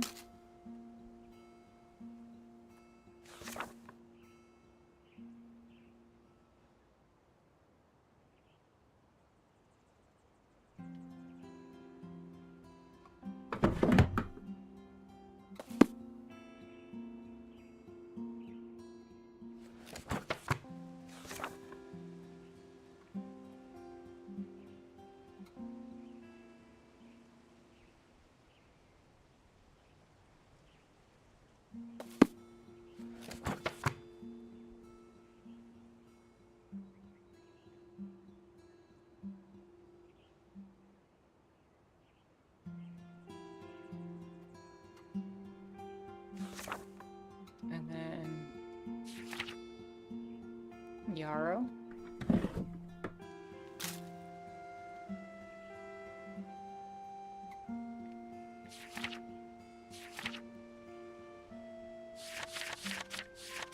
How do I pick out the stone?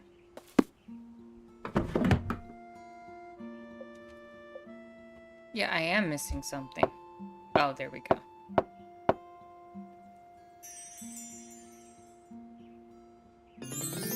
Enchanted Besom.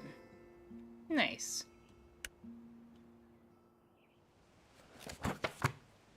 Next, we're gonna make the Enchanted Journal for Jean.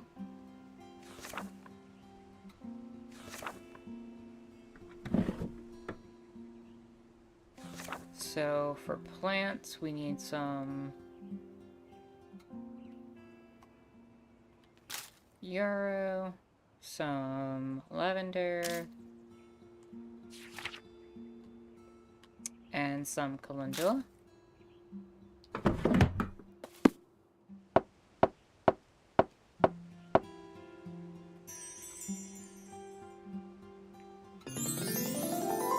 Sam says, I'm having a lot of that bed rotting feeling since the election. That's I think different from what I'm feeling. For me it was just kind of like lazy Sunday vibes, just wanting to chill in bed and be comfy and cozy. But bed rotting feeling is definitely different, and that's not a great feeling, and I can see why the election's causing you to feel that way. Things are not looking great, and the more news we get from the information we're getting from the Trump camp and the people that they're putting into power, the more scary it's getting and the more real it's getting. So I feel you. I feel you on that.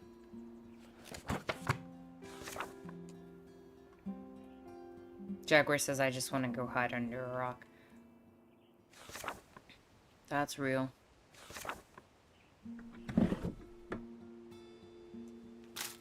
Some chamomile.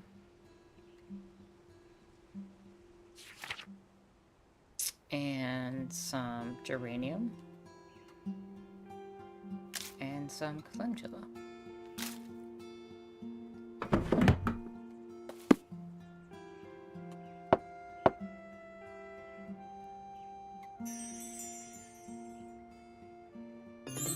Enchanted locket. Keep crafting. No, I think we're good. We can do the gardening, but I don't think we need to.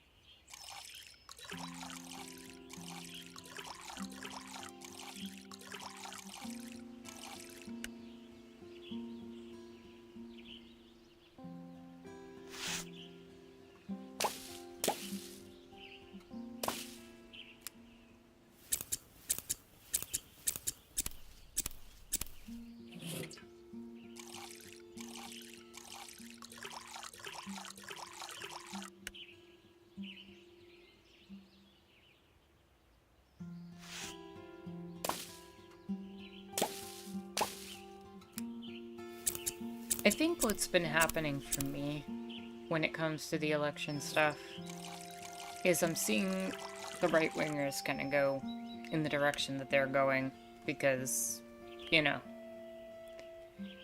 they won, and so they won in the election at least, and so they're kind of just gloating and showing off and doing their whole victory lap right now before they start to enact the messed up stuff that they want to put out there. But from liberals and the left, I'm just seeing constant blame games that,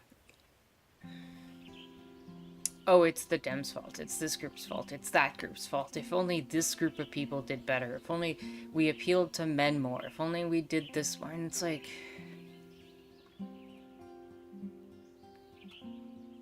I don't know. I'm trying to work on a video that's gonna talk about my feelings on the matter, so I don't really want to go into it all on stream. But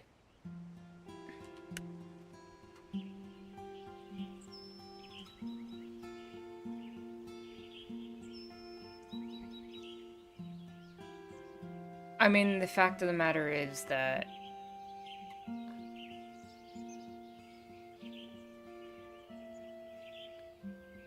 how do I put this? As far as I'm concerned, the failings that have transpired are a lot more rooted in systemic issues that have previously existed than any new blames.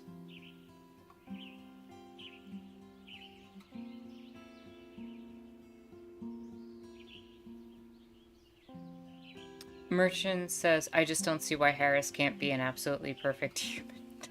I feel like that's sarcasm based on our previous exchanges. The demands on her were ridiculous, given what we were looking for, and given that it should have been very basic to just try to stop the right wing.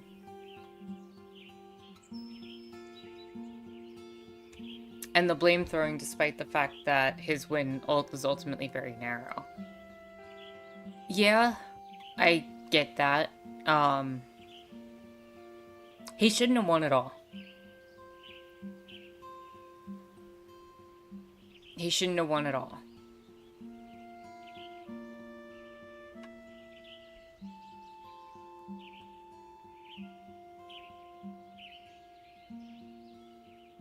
And there's a lot of vibes and a lot of vibes and, oh, he won't really do that, and not believing him that went into this. And this is why I'm kind of getting at the fact that there's a lot of systemic stuff, because at the end of the day, a lot of people gave the benefit of the doubt to Donald Trump who didn't deserve it. Like, when he definitely didn't deserve it.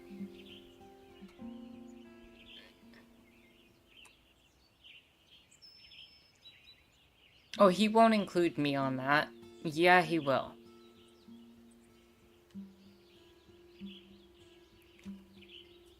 Oh, he's challenging the system. No, he's not. He's about to make things a lot worse for a lot more people.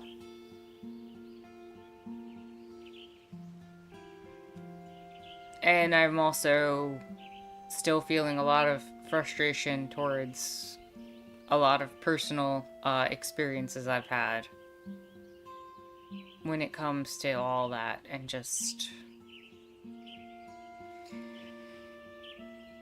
still thinking about people who wanted to pull they're both exactly the same card or something similar. Or the same people who don't do anything for 4 years and then complain about the Democrats at the end of the 4 years.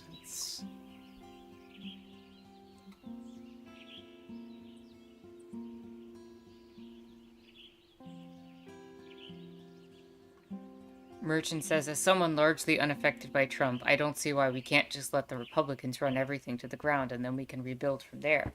Sure, it will harm people in the short term and longer term, but it won't be me, so why not? I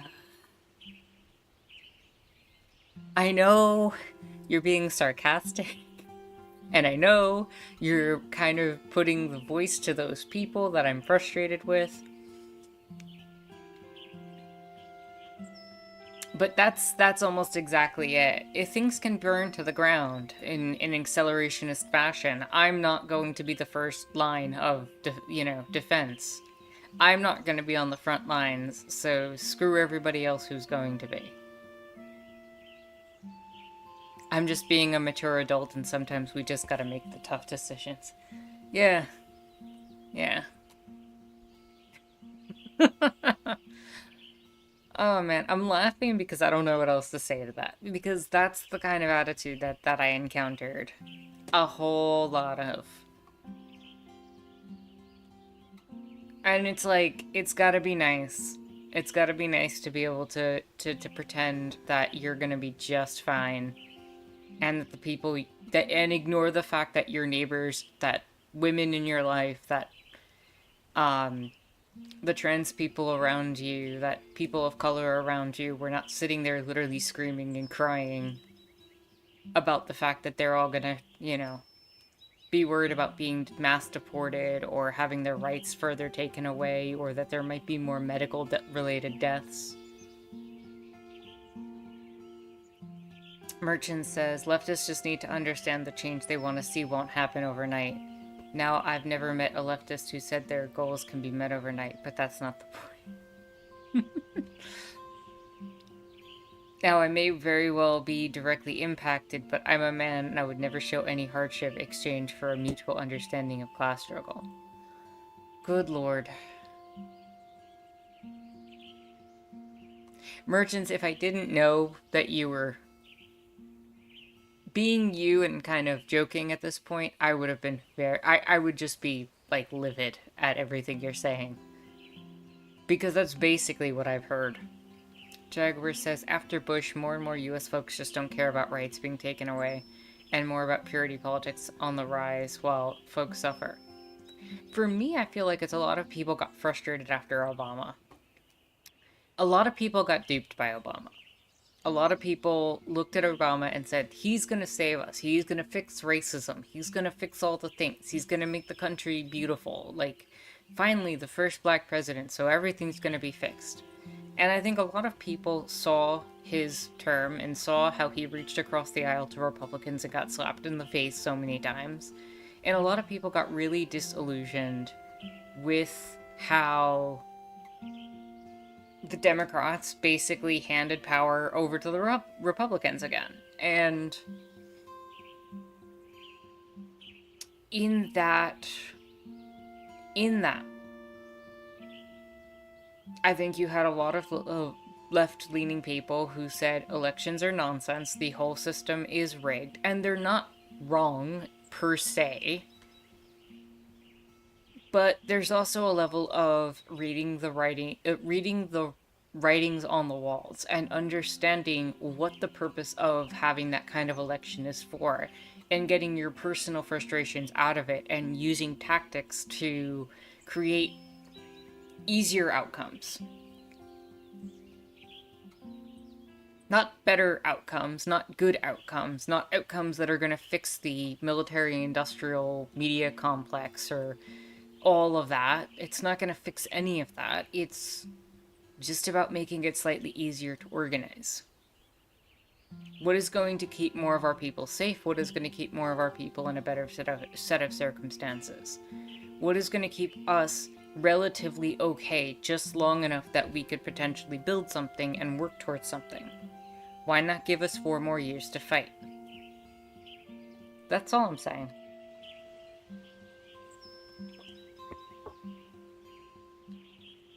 It's short-sighted and pure beliefs, and somehow, you know, deciding that everything needs to be all about our pure values instead of tactically representing the oppression, the negotiation of our oppressions. Merchant says I could feel my armpit hair growing longer and thicker with each comment. That's how manly your comments. Good lord. Way too many single-issue voters and single issues that affect a narrow subsect of the population. Too many, in my opinion, single-issue voters that picked things that were beyond the scope of the election or out of our control completely. Some things that both sides agreed upon regardless, and they couldn't see the wider picture of the fact that there were some things that the two parties disagreed on, and at the very least didn't agree enough to cause absolute harm versus causing absolute harm. But yeah.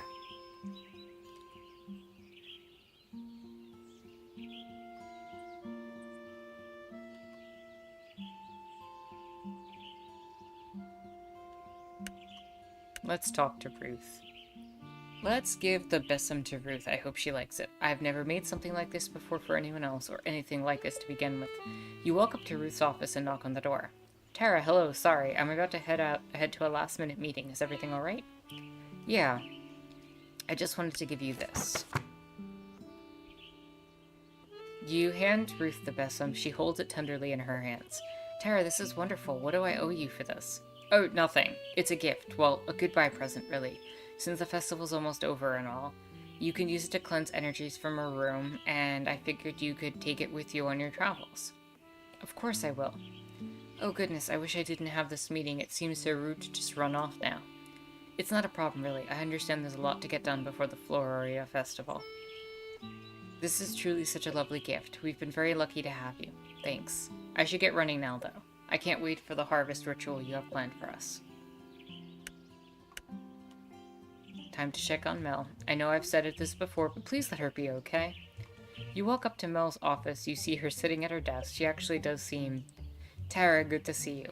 Wow, this might be the first time I've seen you not freaking out, exhausted, sick, or hiding. Yeah, you might be right about that. Sorry, was that rude? No, it's true. But I think that's thanks to the visualization exercise we did in the boundaries charm. Oh, did you use it? Mm-hmm. After you left, I actually went through the visualization exercise again, and then this morning I held a meeting with a finalized plan and redelegated some tasks. Honestly, I was still worried about people thinking I was lazy or avoiding work by delegating, but I held strong. And no one seemed angry. I think they appreciated that I had a much clearer vision of how things should run. Which I guess isn't surprising, but still. Though I do have a question for you. Huh? Sure. Did you really write all those rituals for Cosmopolitan? Oh. Not all of them. But Avon Elset ended up becoming a little more popular than intended. I guess my genius was maybe a little too much. It's not that I'm mad. Well, maybe a little. But I feel so silly for falling for it. You really shouldn't. Yes, I should, because you're right about magic. I was just looking for a quick fix or something to help me cope. I didn't want to take the time to actually deal with what was wrong. I don't think you're being entirely fair to yourself. I did partly write the rituals to make fun of people, which isn't nice. No, of course, but I do feel like I hold some responsibility for my actions. I love this village, Jean and Jonas. I want nothing more than to see them succeed. But I can't forget about myself and my well-being. I want to be successful too, which is why I think I might need to find a teacher after the festival. Not that I want to be a full-fledged witch like you, but you've inspired me to find someone to guide me on my practice. So that when I feel like I'm getting lost, I know how to refocus. Especially if I'm to become mayor. What do you think? I could teach you some things. I think you've taught me enough. Besides, you have your own training to worry about. Yeah, I don't think I'm really ready to take on any pupils just yet. It's a shame. You're only here for 2 weeks. Maybe once you're done your training, you should come.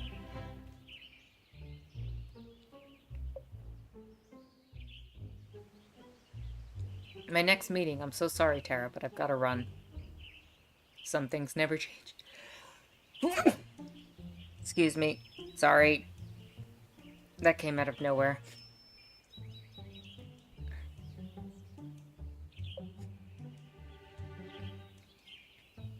I suppose they don't, but I'll see you later. Yep, bye. This feeling, is this rose quartz? It's the crystal of love, both for yourself and others. That would work perfectly for Mel's hourglass. Let me jot that down in my grimoire. Merchant says, does anyone remember Artemis Fowl and how that one character's facial hair was so thick he could pluck a hair and pick a lock with it? I never, followed Artemis Fowl. Like, I don't know much. But that sounds like a useful thing to have facial... It sounds both painful and useful to have hair that you could pluck and use as a lockpick. I hope Jean likes this journal. You walk up to the cafe. It still says closed, but the lights are on, so you know Jean's inside. Is he making batter? You walk to the kitchen, and yes, you do indeed hear Jean making even more batter. I suppose more madeleines the merrier. You poke your head through the kitchen door. Jean looks up at you and gives you another thumbs up. Hold up the journal. Jean sees the journal. He stops mixing and walks over to you. What's this? It's for you. Jean takes the journal and flips through its pages. It's so you can write down all your thoughts and stuff, like if you're stuck on a recipe, or mad at another critic, or anything really. I see. It's also a goodbye present. Goodbye? Yeah, I'm leaving after the festival, so... That's right. Jean continues to look through the journal. This is good work. You're gonna make an excellent witch. Was that a... Did you just compliment me? Am I actually your favorite witch? You're the only witch I know. So favorite by default. Ha! I need to get back to the batter. Of course you do. It's fine, I'll get out of here. But you better save some of those madeleines for me. Jean nods his head. You leave the cafe. I'm Jean's favorite witch. Complete all of Jean's friend events. You approach the festival grounds. Everything seems to be running smoothly. I wonder how the affirmation forgive oil combo worked out for Jonas. You spot Jonas and Caesar by the stage. Hey, Tara. What's up? I was just stopping by to ask how yesterday went. Oh, let me take a seat over here. You and Jonas walk over to a bench and sit. Things seem to be going pretty well around here. Yeah, for sure. I was worried for a moment, to be honest. We were still getting stuff done after my freakout, but it was just awkward. Jonas grows serious. Thank you. Huh? Did I do something? The spell, duh. Right. Did you already forget about it? No, I just didn't realize what you were referring to, okay? I've had a lot of people give up on me in the past. But you worked with me on those affirmations, and I practiced the affirmations as you told me to do. When I felt ready, I used the oil and called a meeting. I was really nervous and all, but when I explained everything, no one was mad. Like, at me. The crew could tell something was up after that day, but they didn't want to bring it up until I seemed ready. Obviously, I apologized because lashing out like I did is never okay. But then I explained needing space and getting overwhelmed, especially when I'm uncomfortable, and we all agreed to communicate better about our needs and keep an eye out for each other. It was the first time I've experienced something like this, people actually listening. Other than Jean and Mel, of course. One of my crew members mentioned she was also feeling on edge too, because of the festival and the pressure for it to do well, and then everyone else started talking about it too. Before I knew it, we were all talking about how much we wanted the Floralia Festival to succeed, and how we all want to do our best. I've never rallied people like that before. It almost felt cleansing? Wait, did you actually give me a cleansing spell? Those are a thing, right? No, I didn't, but I'm really proud of you. Thanks. But to be honest, I couldn't have done it without you. My magic only does half the work, but that's still half. Feels like so much has happened over the past 2 weeks. Even if the festival ends up not meeting expectations, a lot has changed for the better because of you.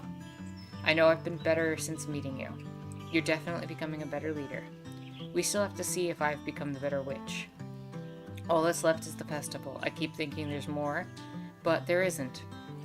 There's what's to come after the festival. Well, yeah, but I don't really want to think about that, since you'll be...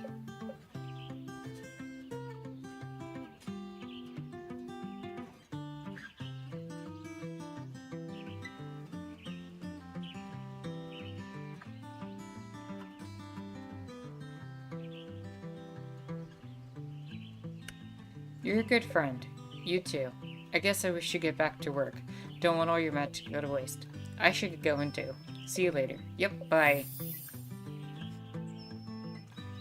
Huh? What's this? Celestine? Is this the last ingredient for Jonas's candle holder? I guess that makes sense. It's calming, provides clarity, and aids in communication. I think it'd be the perfect addition. Let me write that down in my grimoire.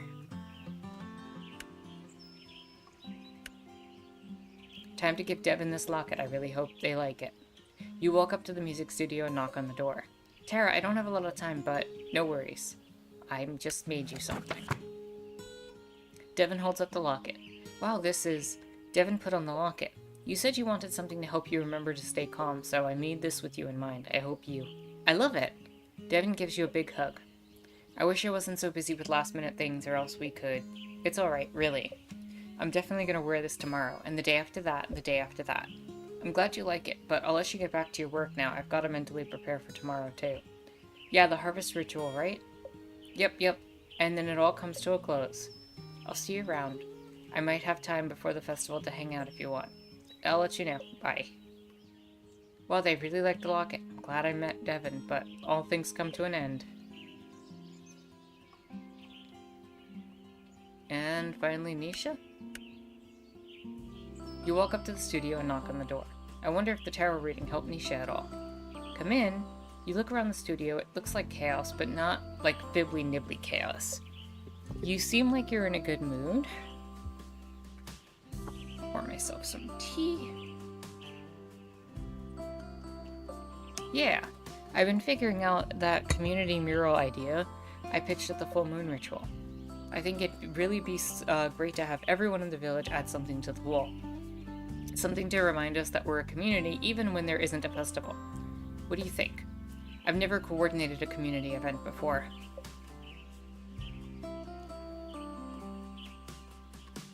A community art experiment. I love it. Ha, I thought you would. Of course, I'll still have to manage it and make sure no one draws anything inappropriate. Right now I'm trying to figure out what supplies I need. If I need anything, Mel wants the order in by the end of the day. That's why the studio looks like such a mess. Makes sense. And how are other things going? You mean with the... Yeah. Let's take a quick walk to the beach. Are you sure you have the time? Well, not really, but our beach talks might be coming to an end soon, so let's head out then. You and Nisha walk towards the beach for maybe the last time. It's best not to think about it. You take Nisha's hand. Nisha turns to you and smiles.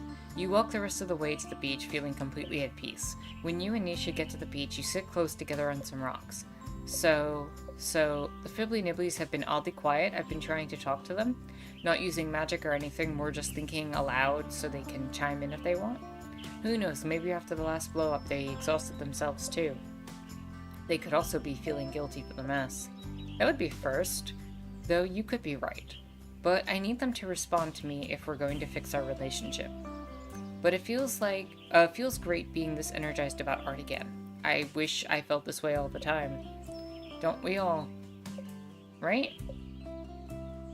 Sometimes I wonder if it's worth turning your passions into work. The highs are so high, but the lows leave you completely burned out.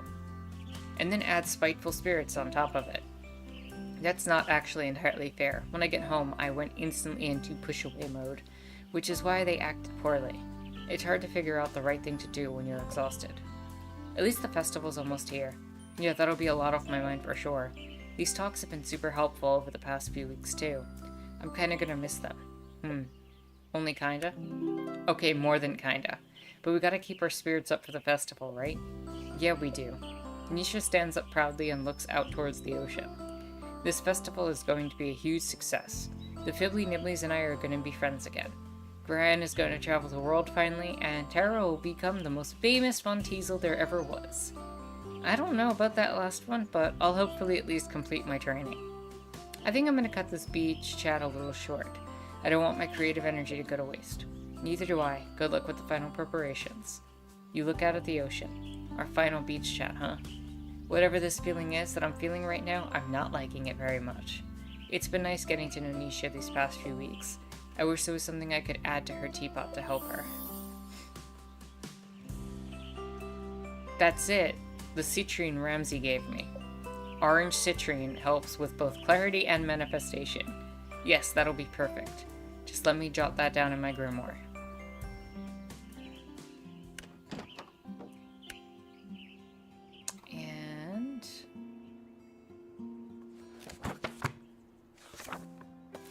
Oh, it's not gonna let me do it. Alright, that's everything for the day.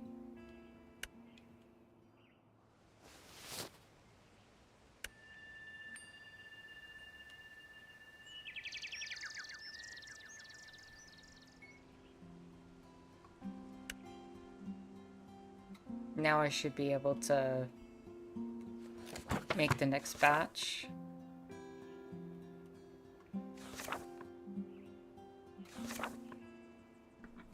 We want rosemary, pea flowers, and hollyhock.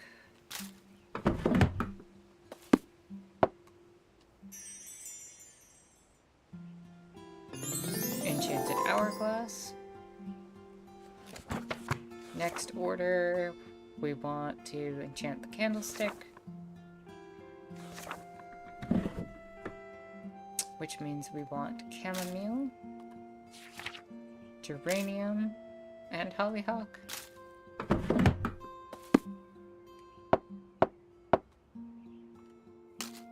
Oops.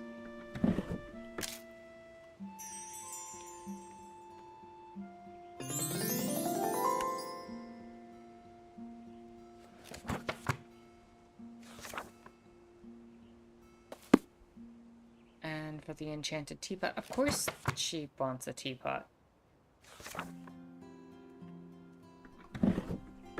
We got rosemary, yarrow, allium, and citrine.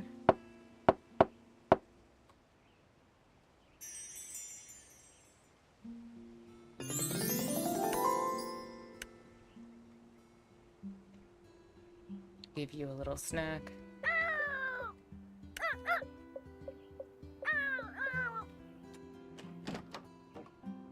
Not really much point in doing the gardening at this point, because we're pretty much done for the day. Time to give Mel this hourglass. I really hope she likes it. You walk up to Mel's office and go to open the door when all of a sudden, ouch, ouch. You and Mel collide as she bursts out of her office. Oh my goodness, Tara, I'm so sorry.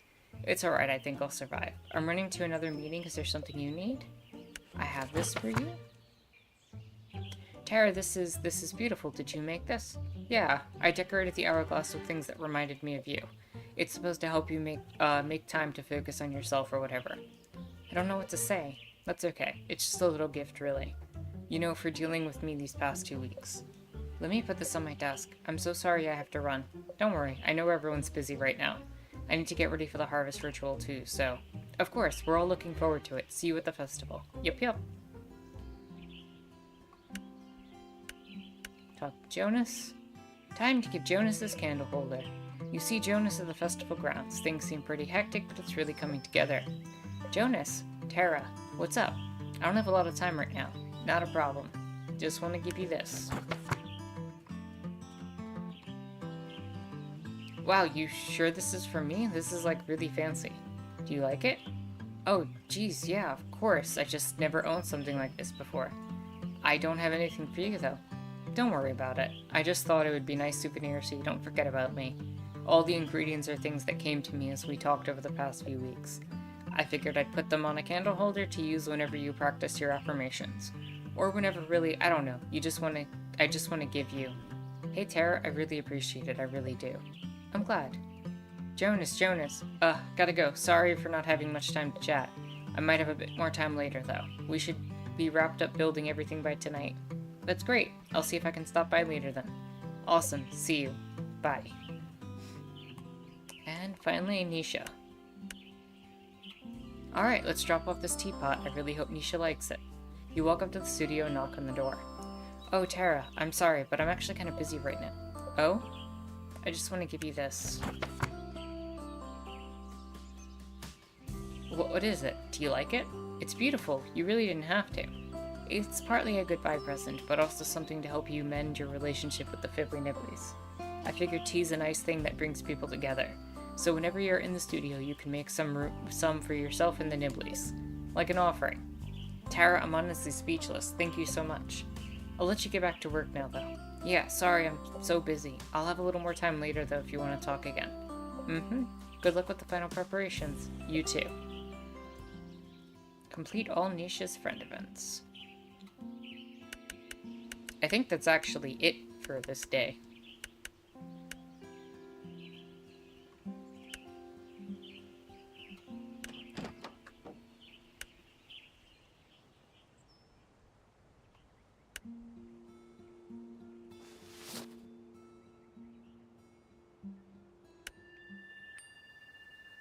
Jaguar says, dang, are these all goodbye gifts? Yeah.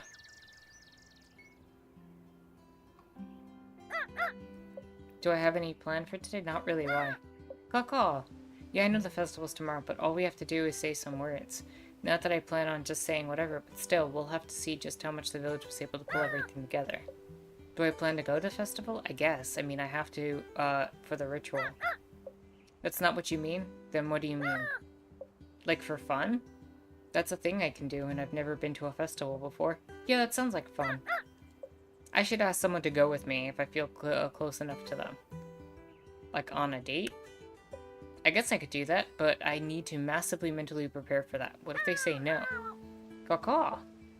That's alright. Yeah, it is. But I'll think about it. Yep, and it's always okay to decide to go with a friend, too. I guess I know my plans for today, then.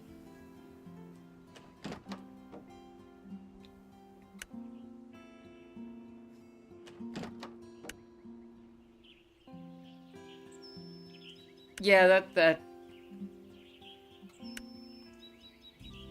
You got this, Tara. You walk up to the art studio.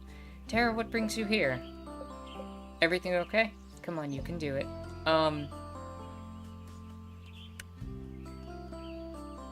Would you like to go on a date? Wow, I do, but I'm busy right now. I mean, tomorrow for the festival.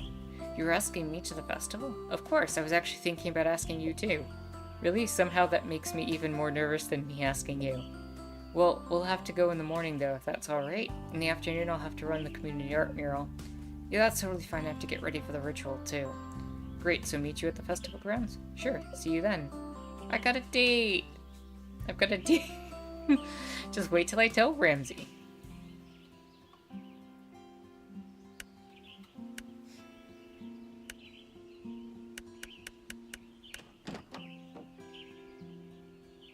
You mean you weren't gonna ask Jonas or Devin? Definitely not Devin.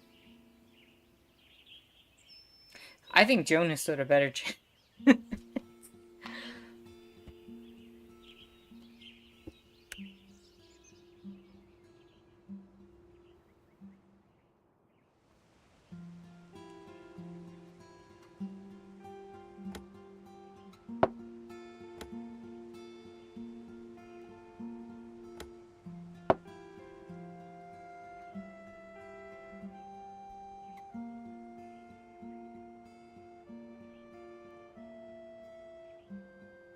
Give me 1 second. My cat just had a moment. I want to just make sure Kitty's okay.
Okay, sorry about that. Kitty just had an awkward reaction, like maybe a bad dream or something.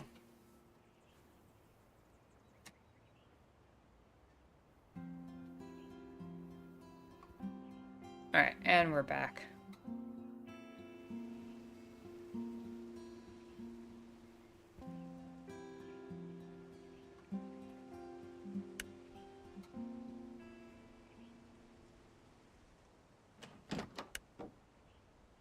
Alright, so I guess we're up to the festival. Let's do it.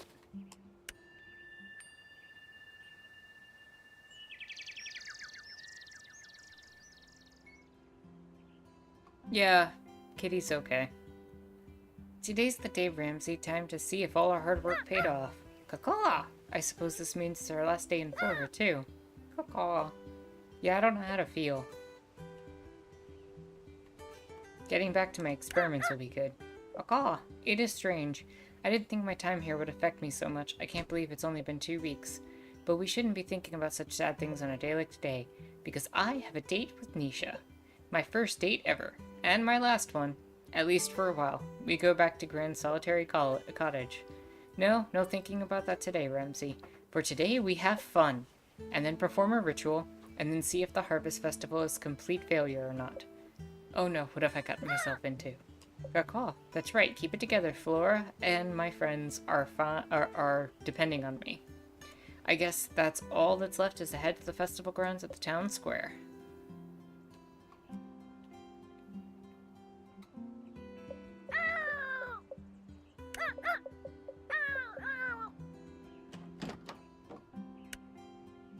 Let's do it. You head to the festival grounds to meet up with Nisha. I don't see her anywhere. What if she decided not to come? Boo. Ah! Oh, geez. I didn't think I scared you that much. I'll make it up to you by, going on a date with you. Isn't that what we're already doing? Not until this date officially starts, which is right now. Nisha grabs you by the hand and drags you into the middle of the festival. The town square sure looks more lively than usual. You've never seen anything like it. Now we just need to figure out what we want to do first.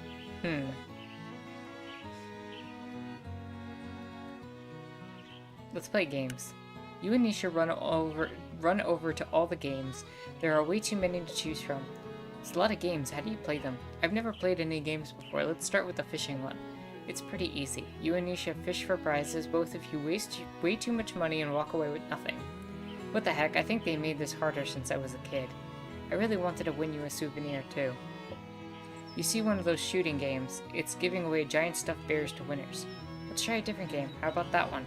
I have terrible aim. Are you any good? I don't know. I've never played. Let's do it then. You run over to the shooting game and take aim. I think I heard closing one eye and steadying your breath is supposed to. But before Nisha finishes, you take your first shot. Bullseye. Wow, you're a natural. Shoot another one. Pow, pow, pow. Before you know it, all the cans are down. I don't know much about aim, but I have superior concentration skills. You're handed one of the giant stuffed teddy bears. And here's your souvenir. What? I wanted to win you a souvenir, but I guess you beat me to it. Nisha gives the big bear a big hug. On to the next thing. Yeah. Let's get ice cream. You and Nisha head to the ice cream stand. Wow, there are so many flavors to choose from. I've never seen this many. Why do I only get to choose one? Why only one? Are you suggesting I eat a whole sundae by myself? No, I thought we could share one. With all the different flavors? I don't think we can get all of them, but we can maybe get like 5. Yes. Alright, let me order it. Nisha walks up to the counter and orders the sundae. You've never seen anything like it. 5 colorful flavors and so much whipped cream. You and Nisha walk over to a bench and sit down and devour the whole thing. That was so good. I've never eaten so much in my life, I don't think I can move. Suddenly, Nisha grabs your hands and pulls you off the bench. Come on, let's do something else. How about letting our stomachs settle? No, we only have so much time before I have to get to the art exhibit, and I want to do as much as possible with you today. Alright. Let's get a boat on the lake. You and Nisha run towards the lake to rent a boat together. Have you ever rowed a boat before? No, have you? Once, like 5 years ago, but don't worry, it's easy. I sure hope you remember that correctly. You and Nisha hop in a boat, and Nisha rows out to the center of the lake. The gentle rocking of the boat makes you a little sleepy. Even with the festival going on, it's so peaceful. Yeah, it is. It's nice to have time to just enjoy Flora, finally. It's a shame this is the only time you have to just enjoy Flora. Yeah, it'd be nice to have more. I bet if you wanted, you could stay. You give Nisha a small smile. We should keep making the most of our time together. Yeah, you're right. Oh no, the time! I need to get to my art exhibit. Let's get this boat back and I'll walk you over. You hold hands with Nisha as you walk her to her art exhibit. There's a ton of people crowded around it. People have already started adding their art to it. I think your community mural's a hit. You should add something to it as a member of the community. You grab a paintbrush, but then you remember, but I'm leaving. You see Nisha's smile drop. Do you have to? I'm only here to prove myself and to help with the festival, and if I prove myself, I have to go back to training with Queen Grant. I guess I have to go back to school after the festival, too. I'll miss you. I'll miss you, too. You lean in to hug Nisha, but when you do, she kisses you. I had a lot of fun today. Even if we only had a half-day date, it was worth it. Me too. Though I guess we both have work to do now. Can't let these past 2 weeks go to waste. I should probably start keeping an eye on the mural. It's only a matter of time before someone tries to draw something on it that they shouldn't. Stop by before the end of the day, though. Of course, I should probably walk around and see how everyone else is getting on. So I'll see you later? Yep. As you leave, Nisha, you wonder if there's a way for you to come back to Flora. Then maybe, even if you and Nisha are apart for a little, you'll know you could be together again. No, now's not the time to think about such things. The festival isn't even over yet. You get back to the center of the festival. Caw! Oh hey Ramsey, you got here just in time. I was just about to walk around the festival. Caw! It does look amazing, doesn't it? But of course it does. We all work super hard for today. That plus our natural skills ensured that Floralia Festival would be perfect. Caw! That's right, Ramsey. Either way, now's the time to celebrate. I don't want to get in anyone's way, but let's go take a walk and see how everyone's doing. You see Mel, clipboard in hand, coordinating what needs coordinating at that time. She looks busy but happy, not tired and overwhelmed like before. People are coming up to her to ask her questions, but everything's under control. Next, you see Jean and his tea and Madeline stand. You think about getting in line, but it's so long. It'll be time for the harvest ritual by the time you get to the front. Whether there's a critic in that line or not, there's no way Jean can say this was a failure. Every once in a while, you think you see a smile on his face, too. You go to the pie contest where you see Ruth giving out a blue ribbon. All the pies look so good, you wonder how Ruth could pick a favorite. Wait, does the mayor get to try all these pies and more every year? Maybe being mayor is awesome. Now you question Ruth's decision to leave and travel, but maybe even tasting amazing pie after 40 years gets a little old. Is that Jonas? You see Jonas dressed up as a clown entertaining a group of children with Caesar. You guess with everything built, he didn't have much else to do today? Wow, Caesar knows a lot of tricks. When did Jonas teach him about getting everything built, for the festival? Maybe he is a slacker. You notice you're not standing far from the members of Jonas's crew. You overhear them say, "I taught Caesar that one." And another says, "No, I did." Then another one says, "Well, I taught him that." The entire crew taught Caesar tricks. You are genuinely amazed that anything got built.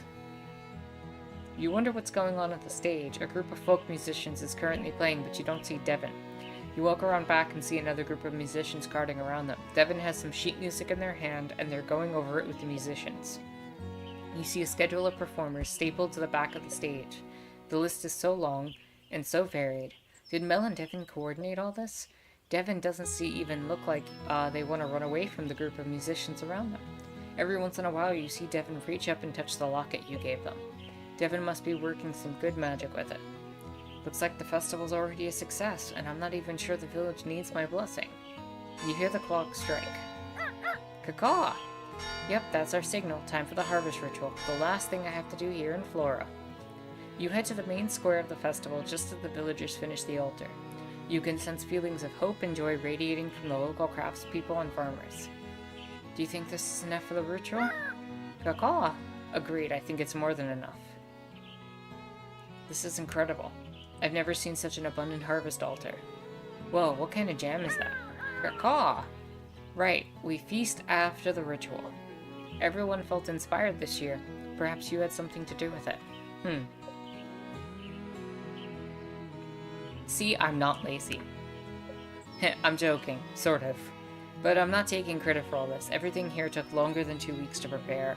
Just look at these crops, jams, baked goods, crafts.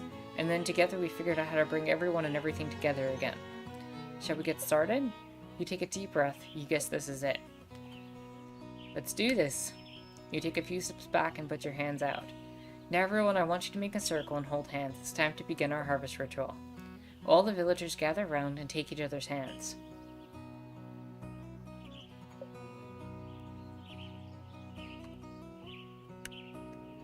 Without you to nourish our souls and community, we have none of the offerings before you now. Please share our bounty with us today and continue to bless us with good fortune. We've all worked hard to grow these grains, fruits, and to unite our community through art, music, and good food. All to honor you, villagers of Flora, join and chant. Blessed be.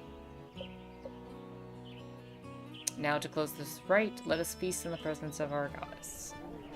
And so the feast begins. You can sense the energy in Flora has changed since you arrived. People are talking, laughing, and simply having a good time. Maybe in the end, coming to Flora wasn't so bad.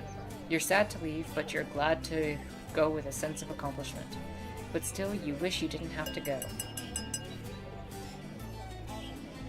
Huh? Who's that? You see Ruth standing on a chair with a glass in hand. I want to say a few words. First, I've never been so proud as I am right now to be the mayor of Flora. We've accomplished so much today. May the harvest goddess be pleased with all your hard work. But secondarily, Tara, I know you've already said you don't want to take credit, but I think I speak for everyone when I say thank you from the bottom of my heart. It's been an interesting 2 weeks, but none of this would have been possible without you. That is why, as one of my final acts as mayor, I ask you to please return to Flora as our witch once you've completed your training. Wow, You really weren't? I wasn't expecting this. You look over at Nisha, you realize you're both thinking the same thing. You both need to finish your training in witchcraft and Nisha's in art, but then, this isn't goodbye forever. Fantastic idea. There are so many species of native flora to test. Not that I'd make Flora into a village of guinea pigs, but... Everyone begins to cheer. Nisha runs over to you and gives you a big hug and kiss. I can't wait for you to come back. Neither can I. And the festival continued until the early hours of the morning. All the food was eaten, and people danced.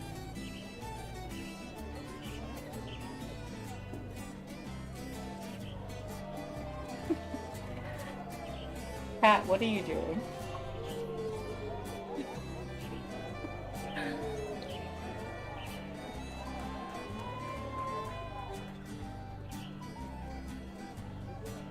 I don't know if y'all are hearing this, but my cat is crinkling some paper that I had behind me.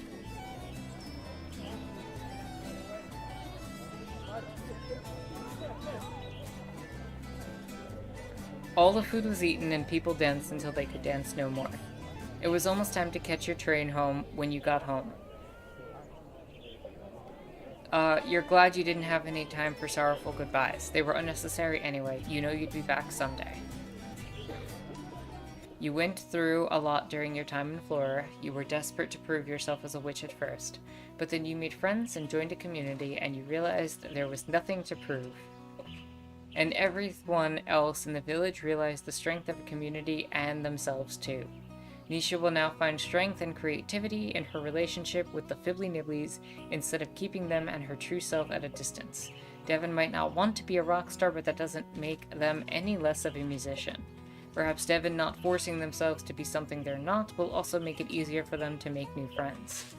Jonas will always be a little goofy, but with Caesar by his side and the trust of his crew, you know he's finally found his place. Unlike her brother, Mel will probably always be a little uptight, but with her witch training and the festival success, you believe Mel has finally figured out how to find balance in her life. Jean better have a bunch of new tasty delights for you when you come back. Everyone's enthusiasm for his Madeline showed him that even if he has an off day, we all know he's talented. We can't be perfect all the time. And lastly, Ruth, our fearless leader. Okay, maybe not fearless, but she's navigated Flora through a lot during the time as mayor. No, he better not throw them out. Now she's ready for the next step in her life. You'll be the first to buy Ruth's memoir about her travels. Well, Nisha will probably be first, but you'll definitely be second. And now it's time to get back home and finish your training. You can't wait to show your Gran everything you learned while in Flora. You know how she'll be proud of you. Sure, you might still butt heads sometimes, but you know she cares about you. If she didn't, she never would have sent you to Flora. You now feel more ready than ever to become the witch you've always dreamed of becoming. Thank you for playing Witchy Life Story. Hey, there we go. We did it. Thank you to these people. Ollie Ost and Sarah Hegstrom, apparently. Leanne Flug. Aubrey Jane Scott, CJ Kimberlin, Susan Wallace,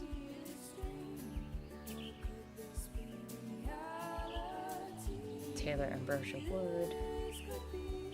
7 people. That's pretty awesome.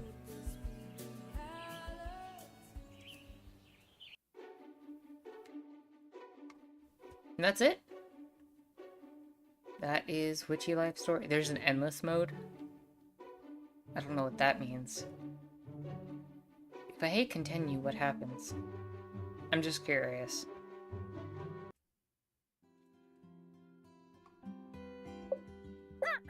Oh, it just brings you back to the day of the festival. Okay.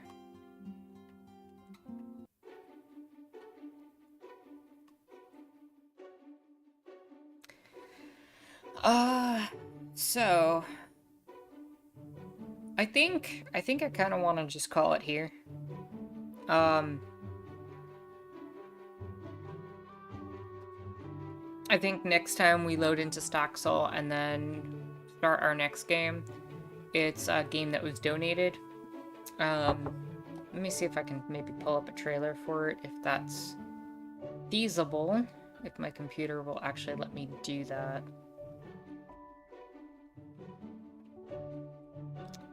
Give me a moment. It would have been donated probably... yeah, October.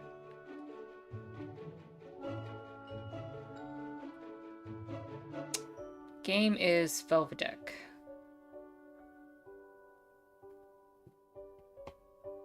Which is an RPG set in the 15th century Slovakia, where you embrace the role of an alcoholic knight named Pavel and meet diverse and interesting characters to help you drive out the Hussites and Ottomans who blight the land.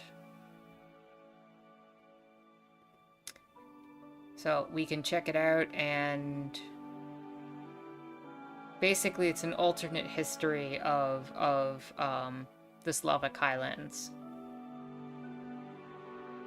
And apparently it's supposed to be pretty good.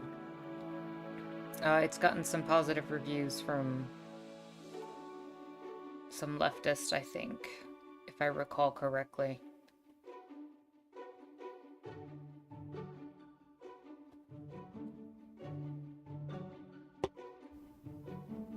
Jaguar had said, wow, small teams and indies doing what AAA can't. Sounds good, and I agree, Jaguar.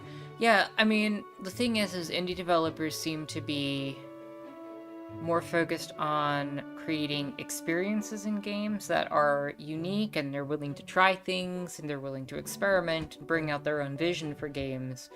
Whereas AAA developers, I feel like they want and need, under our current system, to produce things that are considered safe and are going to bring in money. So things that are going to be the same game, just repeatedly made over and over again with slight tweaks and improvements. And lots of DLC and paid things that people pay for reasons.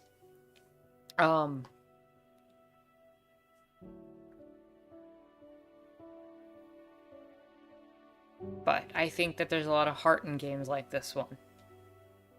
And I think it was a good follow-up to Black Book.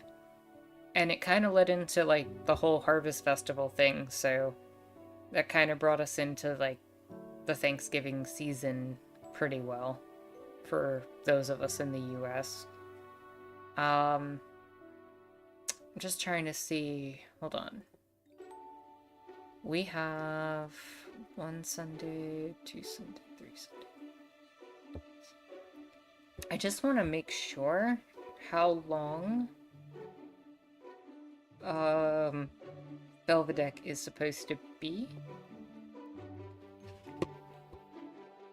I'll check how long to beat. How long to beat Belvedere? Oh, it's not that long. It'll be like 2, maybe 3 streams. Because I know there's probably going to be a break I take near the end of the year. At least 1 Sunday near the end of the year. For the holiday season and stuff. Jaguar says, I agree, it was a good follow-up and good with the time. And it kept us on a witchy theme, which I kind of enjoyed.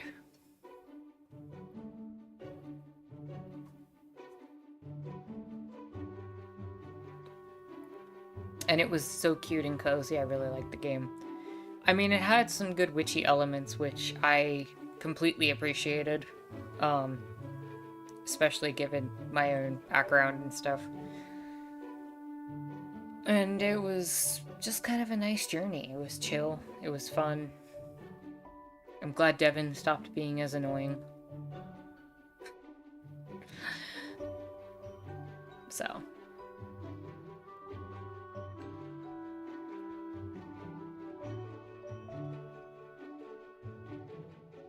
But yeah, next time then we would lead in with Staxel.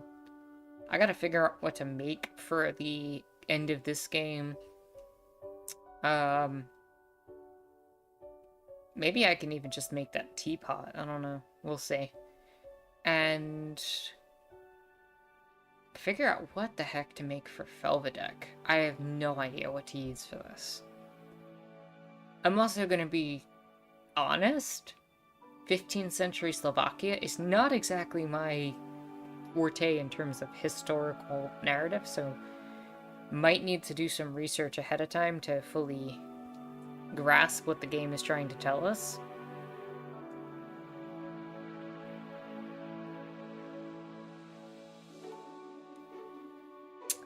You know, I love a good witchy anything. Ramses.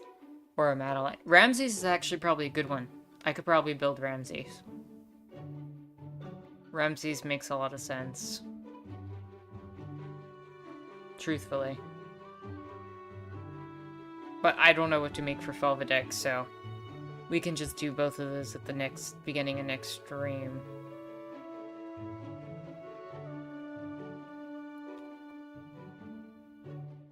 Let me see if I can pull up that trailer.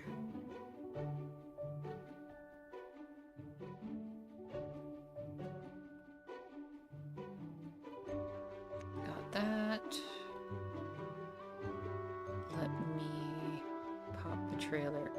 into this tab here.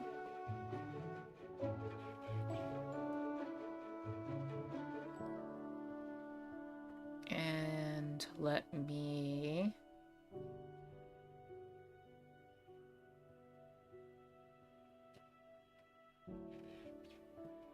swap over to this, and there we go. Let me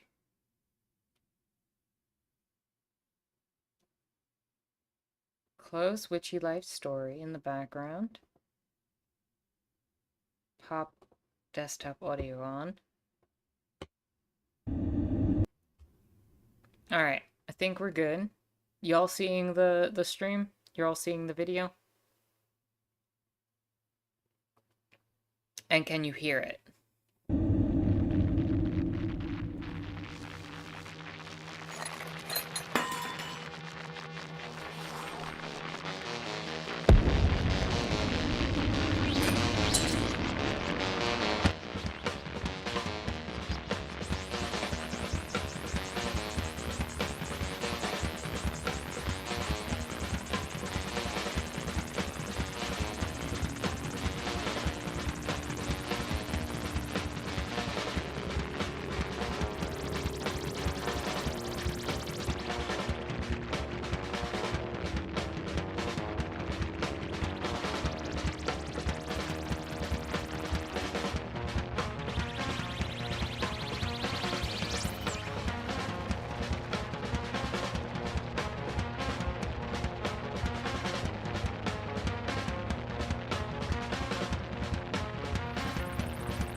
And there's some weird occult stuff going on in the game, as you can see.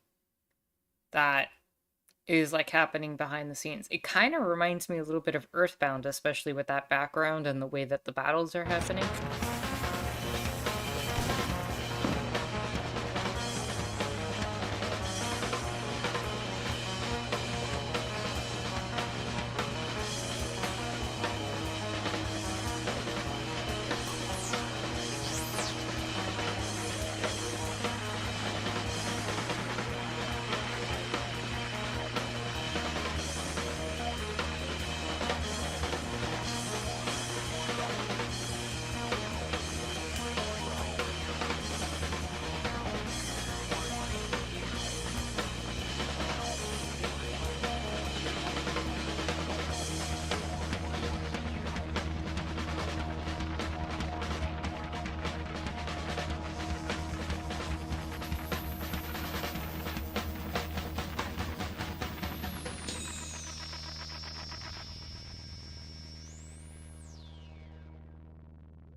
So yeah, that's pretty much it. And yeah, I think we can call it here. So thank you again for stopping by. Next week we'll check out that game after some Staxel. And oh, Merchant says awesome graphics. I agree, the graphics look really well done. It kind of adds to the creepiness of the atmosphere, but without doing it in a way that's super jarring or very horror oriented. Also, man, YouTube chat is annoying. The format is just blah. What's bothering you? Is it the live chat versus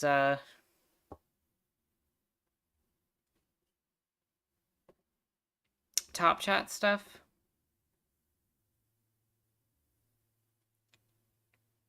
But while you answer that, merchants, thank you all for stopping by. It's been lovely. Witchy Life Story was a great game. And next week we'll do some Velvetek after some Staxel. But until then, I am Anarchist Terra. I will see you all next week for another Chill Sunday stream. Hopefully, if all goes well, might have a video out this week. So keep your eyes out for it. I've got most of my thoughts down and just need to find time to sit down and record. So, Discord link in the description below. Like, comment, subscribe. Patreon link also there, only if you're in a financial place to support the channel. And I will see you all next time. Bye for now.